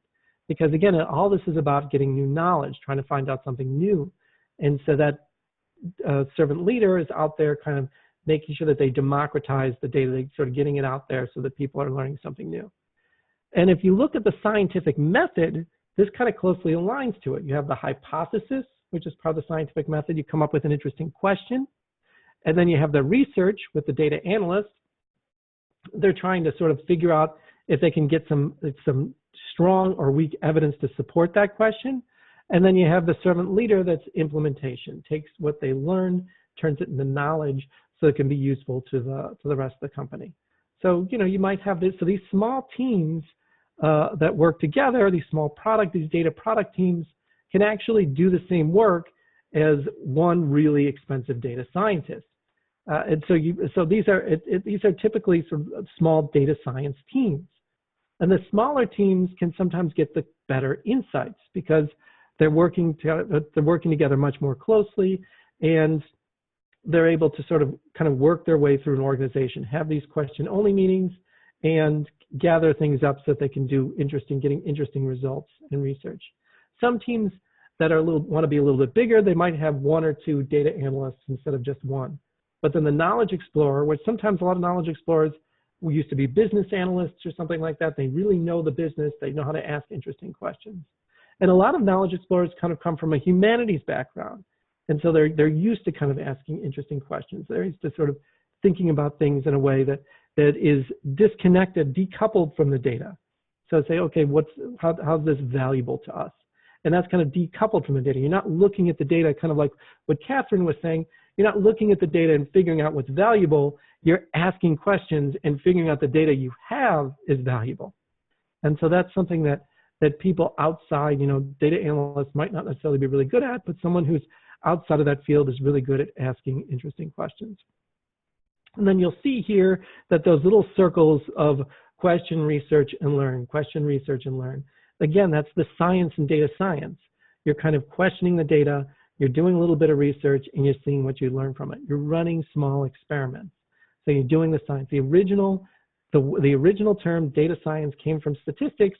They were talking about using an empirical approach to learn more about your data, not just coming up with statistical models and standing by them, but instead sort of doing a little experiment, seeing what you learn, doing another little experiment, seeing what you learn, then building up your knowledge over time.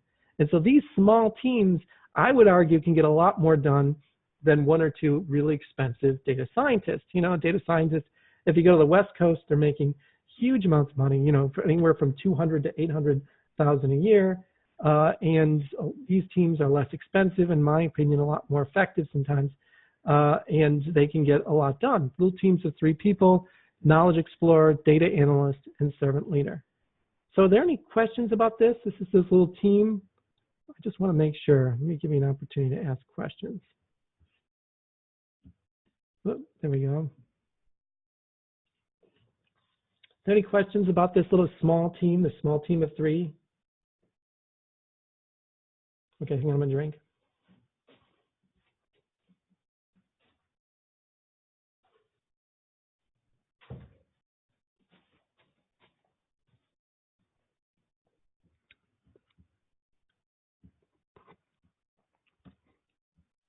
Okay.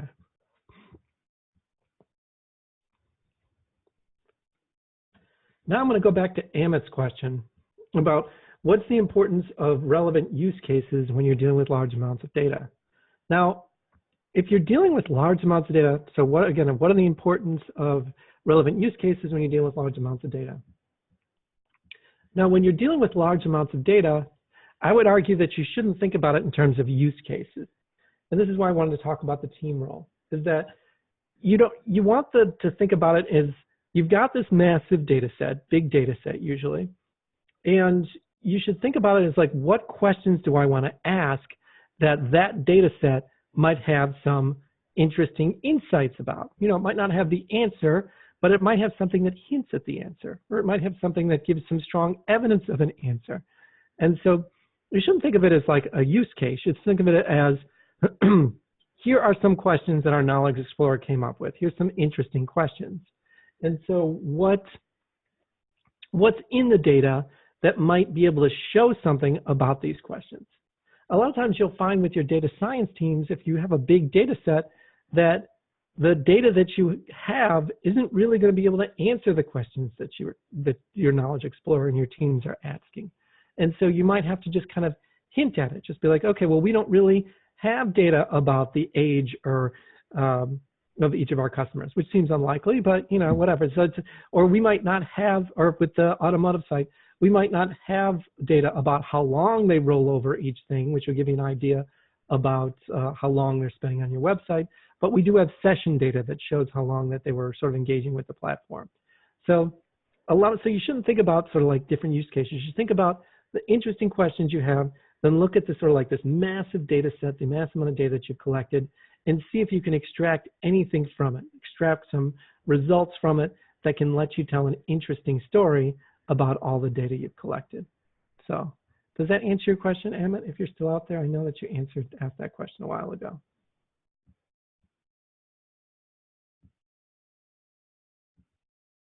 Okay, I'm going to just put that to answer it then. What's the difference between a data analyst and data engineer in terms of data prep? Ooh, that's a very good question.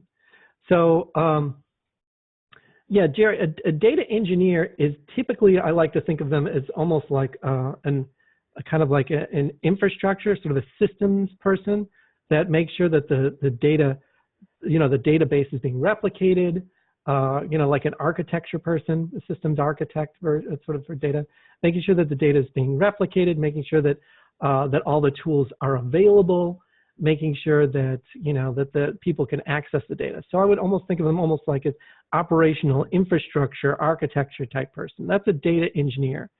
And a data analyst is someone who can extract the data and run interesting reports. And so in some ways, a data analyst doesn't have the same skill set as a data engineer. As a data engineer will be very familiar with the platform. If you're using MySQL, if you're using Microsoft SQL Server, using Oracle, they'll be very familiar with the platform and they'll know how to replicate it. They'll know how to make sure it's being backed up. They'll know how to make sure that the transactions are going all the way through. They're making sure that it performs correctly and that it's high performance. But a data analyst will typically be given a subset of tools to just extract reports. You know, almost like a fancier version of someone who just like uses Microsoft Excel. They'll be using more sophisticated tools in Microsoft Excel, but they'll be curating reports. So I would think of these as kind of two very different roles. You know, the difference between, if you're coming from a software background, think of it almost like the difference between kind of like DevOps. You know, you have sort of like operational people who are focused mostly on making sure that the servers are running, that everybody's buying the right equipment. And then you have the developers that extract value from those servers, do software development, and they use a different set of tools. And so that's kind of like the same thing with a data engineer and a data analyst. Engineer makes sure that the database is good, it's replicated, it's got all the data in it, it's being backed up, and the data analyst extracts value from those servers to run interesting reports. Yeah, no problem, Jerry. That was a good question. What's the difference between a data analyst and a data engineer? So, terrific. Okay, I'm going to go back to this out. Now, I wanted to just, let's make sure that that's in there. Yes. Okay, good. Now, one of the things that organizations have the trickiest time with in this kind of three-person data science team is this idea of the Knowledge Explorer. I mean, organizations, when I go into organizations, they just don't kind of really, they like the title and they like the name of it, but they don't really, they're like, we don't have anybody that does that. We don't have anybody that kind of looks at the data and tries to ask interesting questions. So this, you know, organizations typically, data analysts, they get it, you know, servant leaders, they have project managers, scrum masters, things like that, they get that, but they don't really use anyone in the organization that thinks about the data in a way that asks interesting questions. And again, if you're a data science team, you're using an empirical approach. You're the science in the data science. And you should put more emphasis on the science and the data. And so the questions are the key part. The first part of this empirical approach is to ask an interesting question.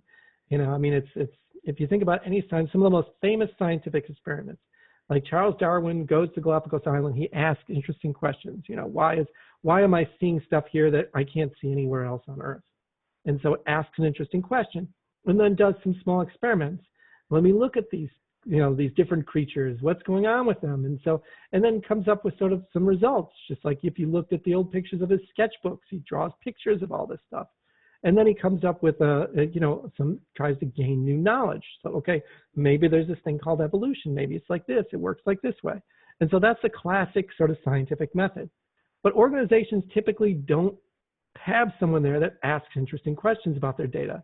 And so you run into problems with what to do with the data. And that's a lot of large organizations are running into that. They're just like, okay, we have 5 petabytes of data on our server. What do we do with it? We've been collecting it for 5 years. We do everything. We collect tags. We collect this. We collect session variables. So what do we do with it?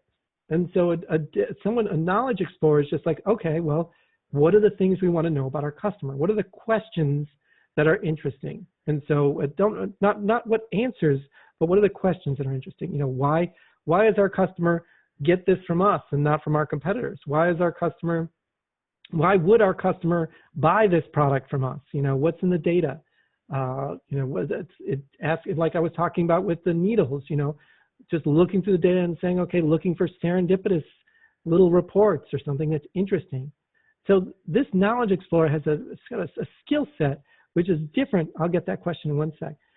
Which is a little bit different from most people in organizations. And so they have to look for a story instead of kind of doing this reporting. And if anybody looks at the work of like Daniel Pink, some of his books, you know, sales books, but he also has a very good book on a whole new mind, about a book titled The Whole New Mind, where he talks about this new kind of valuable thing, the skill that organizations don't have.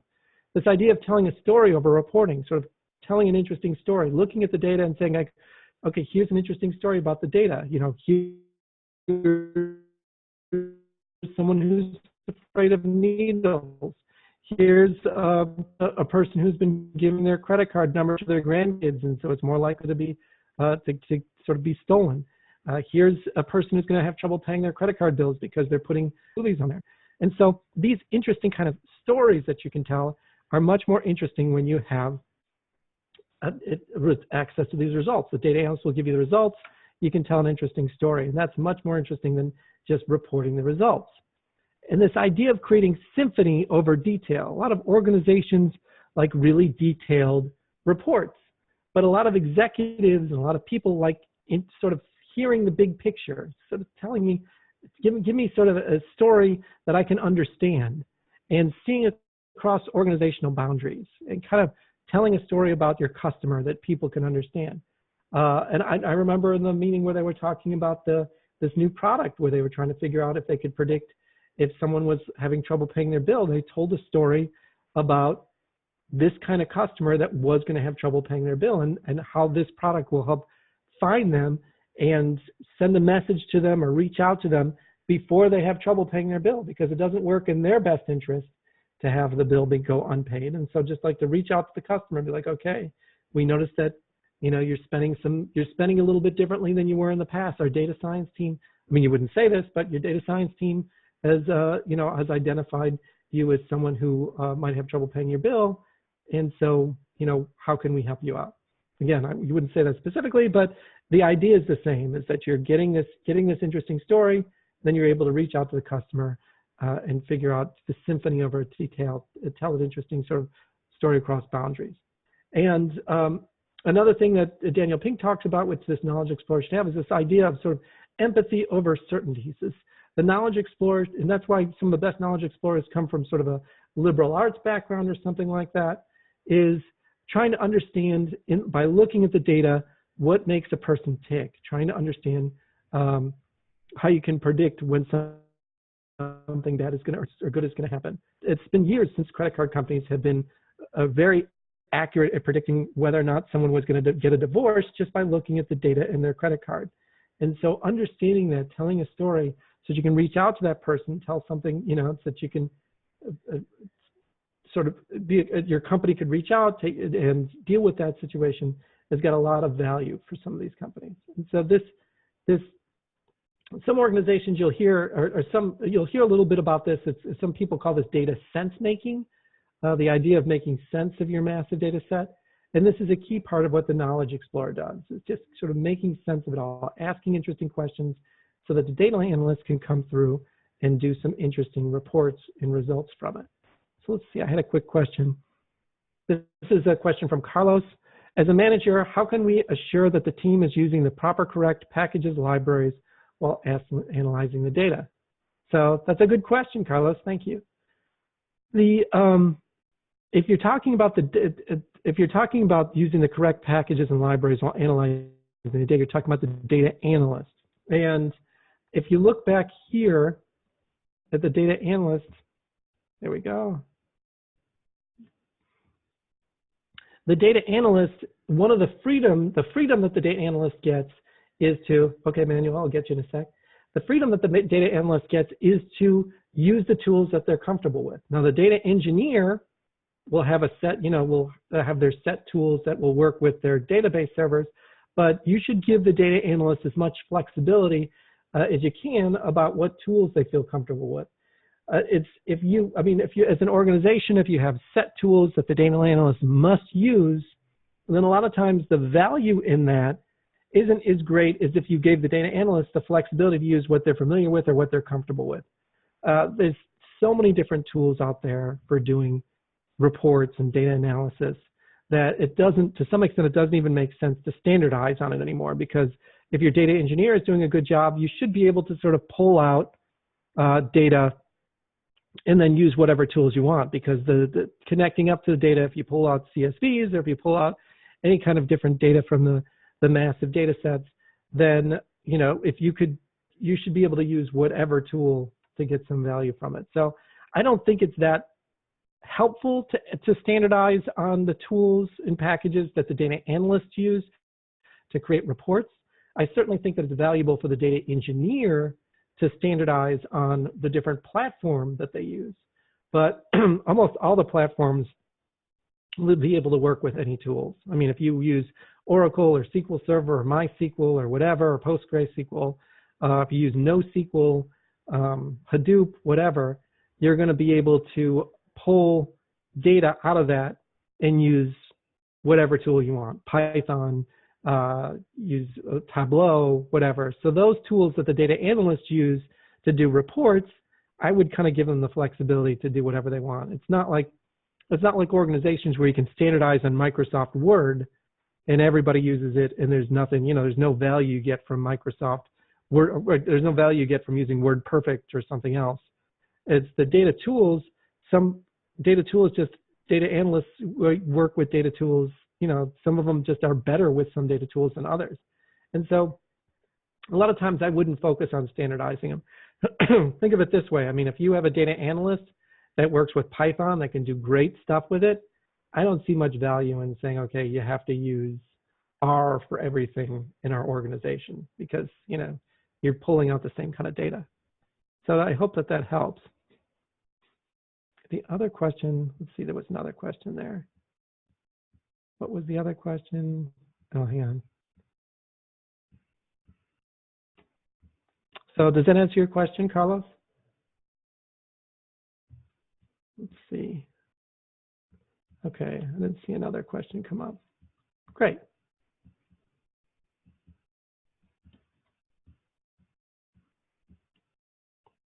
Okay. So when you think of a data science team, there we go.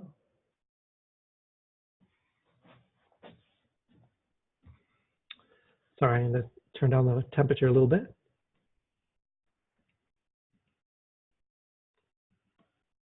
Oops. So think of your data scientists. Think of your data science team as being able to sort of be creative problem solvers and able to tell a story. So a data scientist some organizations just look for one person to do all of this. And I've argued that it's better to have a small team of people that can do all of this, but that small team should be creative. They should be able to solve problems. They should be, and the knowledge explorer should be able to tell a story.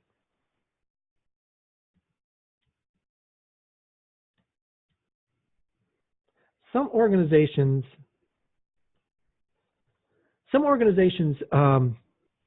and this is something that I run into a lot with organizations, especially with data science teams. A lot of organizations focus on something called analysis over reporting, or focus on reporting over analysis. Sorry. So a lot of data-driven organizations are really just looking to reinforce what they already know about the data. So they just kind of saying, we're data-driven because I'm using the data to reinforce what I already believe. And so I see a lot of organizations that are like that. And if you're a true data science team, you shouldn't be thinking about the data that way. Instead of saying, this is the, I'm just going to reinforce what I already think about the data, instead you're going to ask interesting questions and go through and look at the data in an interesting way. So sometimes this is called kind of looking through the keyhole of a glass door problem. And so you're looking just kind of through this tiny little bit of the data. You've got this massive data set, and you're just looking at this tiny little bit of data to reinforce something that you already think. So you might think that like your core customers are millennials, kids, I think they're less than, they're 25 to 40 or something like that as millennials. So you might think that your key customers are millennials, and you're just focused on data to reinforce that, instead of looking at your entire data set and seeing if there's opportunity to expand your customer base or to look for why your customers skew younger. And so a lot of organizations focus on this kind of looking through the keyhole of the glass door, and they're not really looking at the entire data set.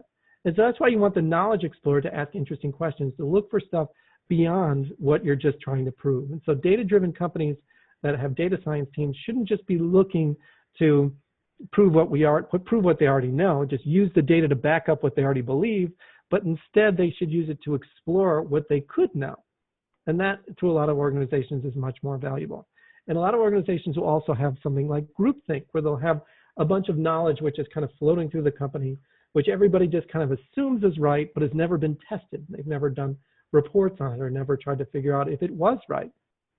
And so looking through the keyhole of a glass door, you want to look through the entire glass door. I'm sorry about that. And try to figure out what it is in all of your data that you can learn. And you're going to try to focus on sort of the parts of your customer you can learn about why they do certain things, not necessarily just how they do certain things. And so a lot of organizations run into this problem.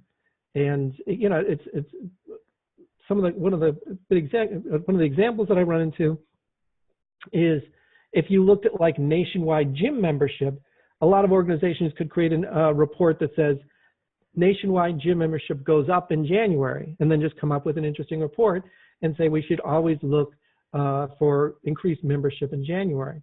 But a data science team will look for symphony. They'll look to tell an interesting story. They'll look at the whole glass door, and they'll be like, okay, why are people more likely to join in January? It's a New Year's resolution. And so what can we do? Can we run specific promotions to get people who had just joined at the beginning of the year to stay on year long? And you want to tell a whole story.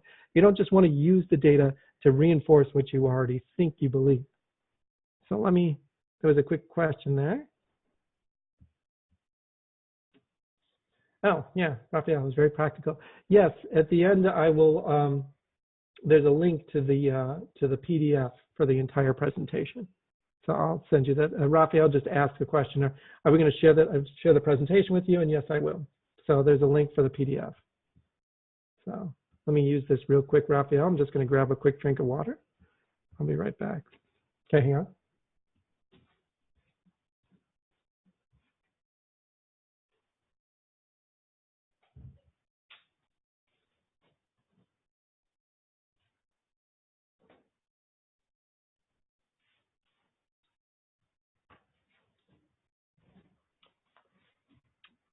Sorry, it was getting warm in here. So are there any other questions? I will send you a copy of the slide presentation. Okay, terrific. Looking through the keyhole of the glass door. Great.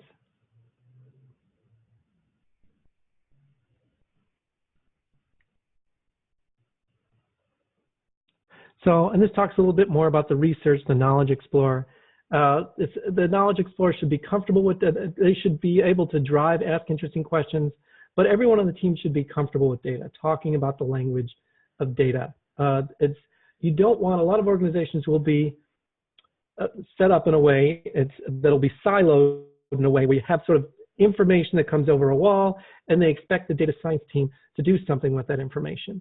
And so you don't want to, you won't be an effective data science team if you can't kind of work with every little sort of group. You'll be able to do the sort of cross-functional asking questions of different parts of the organization, because this, if you go with the old software paradigm where you have one group that comes up with the kind of requirements, comes up with the questions, or comes up with something that they want from the data and then throws to the data science team, then you're not going to be able to kind of do this empirical approach where you're asking interesting questions, looking at results, and getting sort of good, getting some interesting institutional knowledge from it.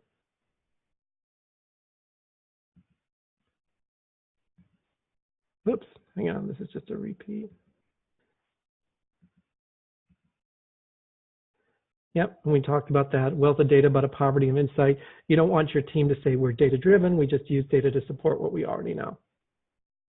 That's called positivism. One of the most interesting data science, this was a really early data science team at a university, is the data science team, like I said, should work together with the Knowledge Explorer to tell an interesting story. And this is, a lot of times this is called sense making. It's getting data it's getting knowledge from your data. And one of the most interesting data science teams, this was a couple of years ago, was an academic group, Kleinberg, it was Cornell, and they were trying to use data science to figure out, by looking at a map of different friends that you have in Facebook, to figure out if anybody was kind of dating one another. I know that now in Facebook, there's some button or whatever, I don't use Facebook very often, where you can kind of acknowledge that you're dating this other person. But they looked at a massive data set that they got from Facebook, and they tried to figure out, by looking at the data, by running a bunch of small experiments, and figuring out if someone was sort of in a romantic relationship, if they were together. And this data science team sort of crunched the data, ran a bunch of small experiments, and they were trying to sort of make sense of it. And this is the kind of thing that a data science team does, sort of figure out if they can tell an interesting story from a massive data set. So they got a massive data set from Facebook, and they tried to tell an interesting story. And so they looked at the data and they created some reports, and this was one of the graphs that they included in the report, which I thought was really interesting. I don't know if you can see my mouse, but here in the corner you can see there's like a very top here, you can see there's sort of like this concentration of connections from different people. And they included this visualization, and this is something that the data analyst would do in a data science team to show results. And then the Knowledge Explorer, in this case, Kleinberg, told an interesting story that when people get together on Facebook, you can tell when someone's romantically linked, because suddenly all of their friends will become friends with this new person, which is kind of like, if you think about it as a story, if you think about it using Symphony and not just looking at the data, makes a lot of sense kind of in real life, that if you are in a romantic relationship, sort of a new romantic relationship with somebody, suddenly you'll meet all of their friends, and then you might become friends with them. And so in Facebook, if you were dating someone and you became friends with all of these other people who are outside of your network, then that was a sign that you sort of have these, that you two were connected sort of in a romantic relationship. And so Kleinberg was able to tell this story before Facebook actually collected this data. And he did this in a way by having them run a bunch of small experiments, but in the end, he told a very human story, a story that was kind of very familiar to anyone who's ever sort of been dating someone else, that is that you just meet their friends.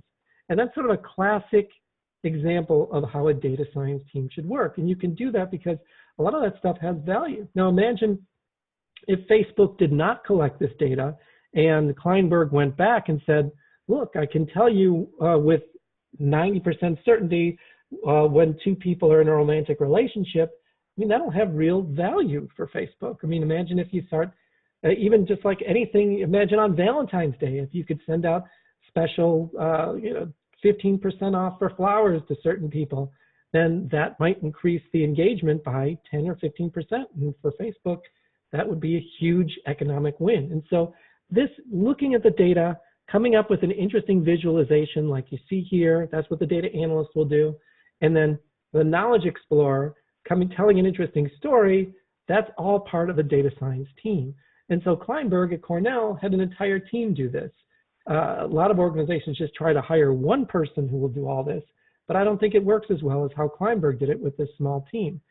Gather up the data, run a bunch of small experiments, tell an interesting story. And so, an interesting human story that people will understand. Oops. So a lot of questions that I get sort of in data science training is where do people think that we are sort of in data science, kind of where is it as an industry? And you see like with AI and things like that, machine learning, it's in the news a lot. I think that data science kind of is at the end of the beginning. And so you have these data science teams, they're getting better at doing this analysis. These tools are getting easier to use. So the visualizations are getting better, Tableau and things like that make very good visualizations. Good tools from Google like TensorFlow allow you to do interesting stuff with machine learning. So data science, after the term was created a couple of decades ago, right now I would say that we're sort of at the end of the beginning, and a lot of these teams are starting to work now to get value from the data. Over the last 15 years or so, large organizations have been focused mostly on data accumulation, just getting as much data as they can. There was kind of like a data arms race where people felt that if your competitors were collecting 5 petabytes of data, that you needed to collect 5 petabytes of data, even if it had little or no value. And so now that organizations have these massive data sets and they want to get some value from them, so it's not like people don't understand what data science is. It's not like the very beginning, but it's kind of the end of the beginning. And so some of these organizations are starting to look to data scientists. They're starting to sort of try to create value from them, but they're not quite ready as an organization maybe to ask interesting questions or do a more empirical experimental approach. They want data science, but they want it to be run like a project. And for a lot of organizations, that's a tough struggle because you kind of have to change that mindset, be comfortable asking questions to really get value from data.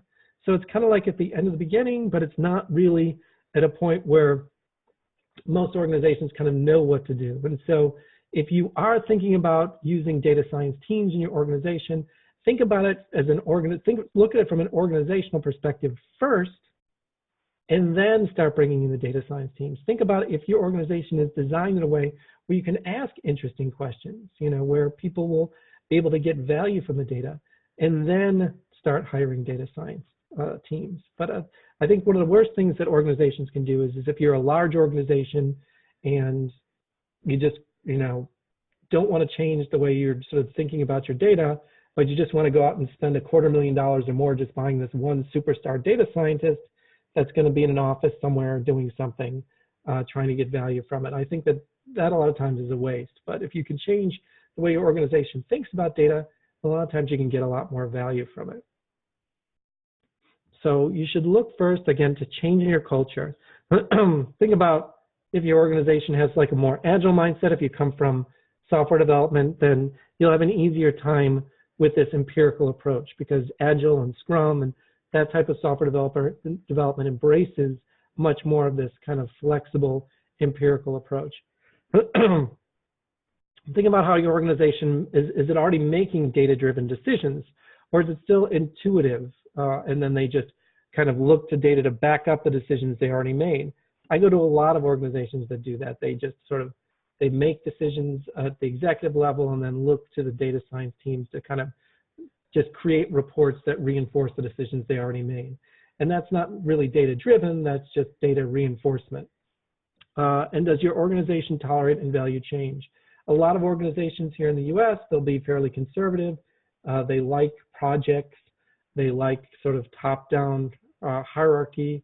They like having predictable delivery, and those types of organizations that are very structured will have a tough time kind of embracing this more of this empirical mindset. And that's why, you know, some of the companies that you see that are taking advantage of data science teams, doing a lot of interesting stuff in this field, have kind of a little bit more of a flexible approach. You know, Google's basically like a big Montessori school. Facebook has got just a small group of employees. They work as really small teams. Microsoft has a special data science team sort of that just is dedicated to doing these interesting little projects or delivering these interesting little products and things like that. But it's tough, I think, if your organization doesn't tolerate change, if it's a sort of conservative and interested mostly in structure. And one of the key things to keep in mind is your organization have the right reward environment to allow people to experiment. A lot of organizations I work with, they just don't like this idea of uncertainty. And if people ask questions, it's seen like they're not really an expert, because an expert should have all the answers. And if your organization's like that, it's going to be really tough for your knowledge explorer to ask interesting questions or to learn anything new from your data, because in order to learn something new, you have to acknowledge that you don't know it right now. And in a lot of organizations, that's really difficult. You know, everyone wants to sort of portray themselves as knowing everything. And if you're just like, well, I don't know this, let's find out, then some large organizations kind of see that as a sign of weakness. And so if that's your organization, then you might have a little trouble getting these sort of creating the right reward environment to ask interesting questions and to get a lot of value from your data doing these small little data science teams. So let me make sure that, yeah, I'm going to leave a little time for questions. But the 5 takeaways that I want you to have from this little sort of quick little data science intro is data science tools are getting cheaper and they're more widely available. So, you know, there's no longer an advantage for large organizations who invested a huge amount in infrastructure. You know, if you want to get insights from your data, it's not that expensive to gather up your data and to use tools to analyze it. The real competitive advantage is having data science teams that are running away that ask interesting questions and to get value from your data. So it's not like IBM where, you know, the real value was there was only one computer manufacturer could make a mainframe as big as sort of a refrigerator. It's everyone can kind of get these data sets. You can collect massive amounts of data. So the real competitive advantage is running these small experiments and learning something interesting. And if you think about the difference between like Google and Alta Vista, some of the earlier Google and Bing, it's not, you know, it's not that they don't have the infrastructure to run a search engine, it's that their search engine is better because they're able to get these, ask interesting questions, get these experiments, tweak their algorithms so that they have more value. And the tools are not going to help you unless you have the right mindset. Again, you have to think of data science as a way for your organization to kind of change into sort of something where you can ask interesting questions. Sally, I'll get that in question for you in a sec.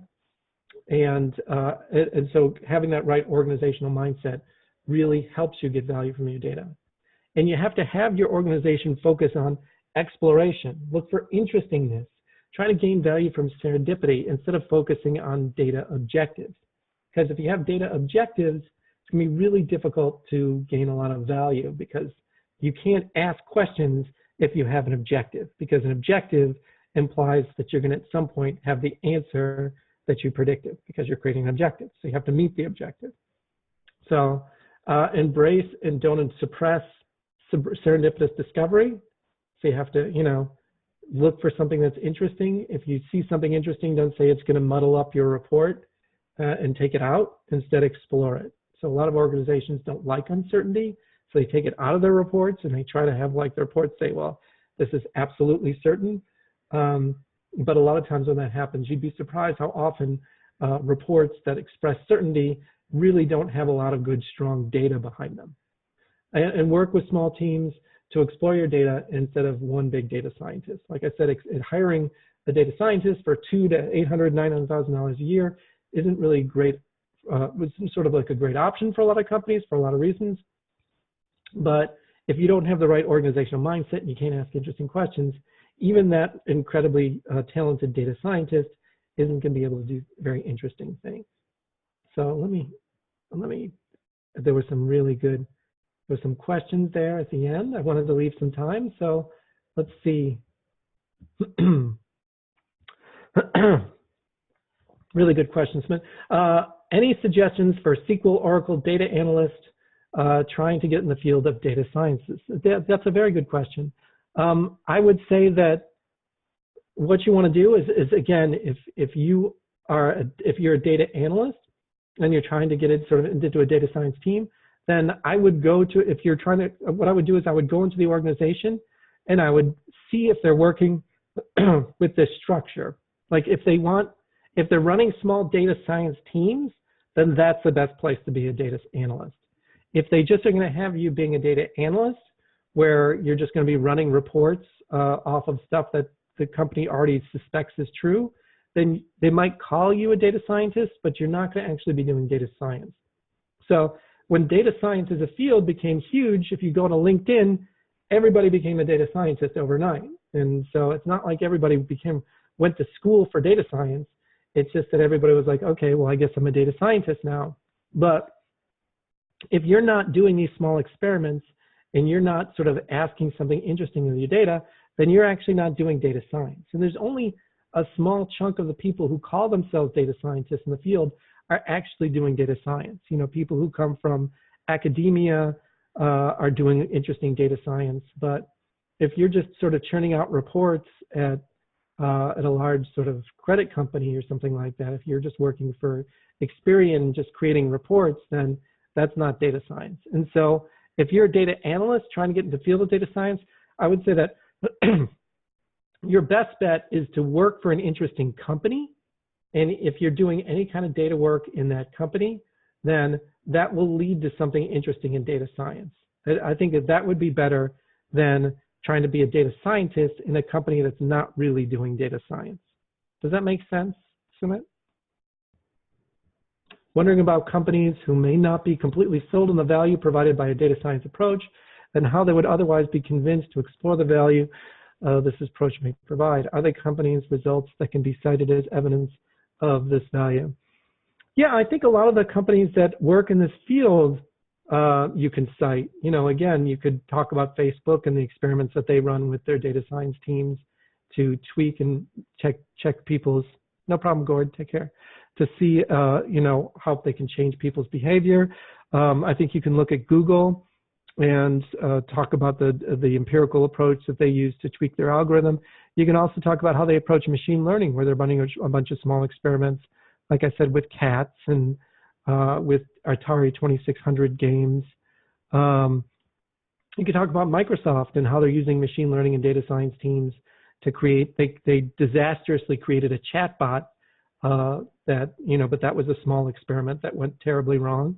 But they've done a lot of good experiments, like to see if there's humor, if they can find humor in New Yorker cartoons.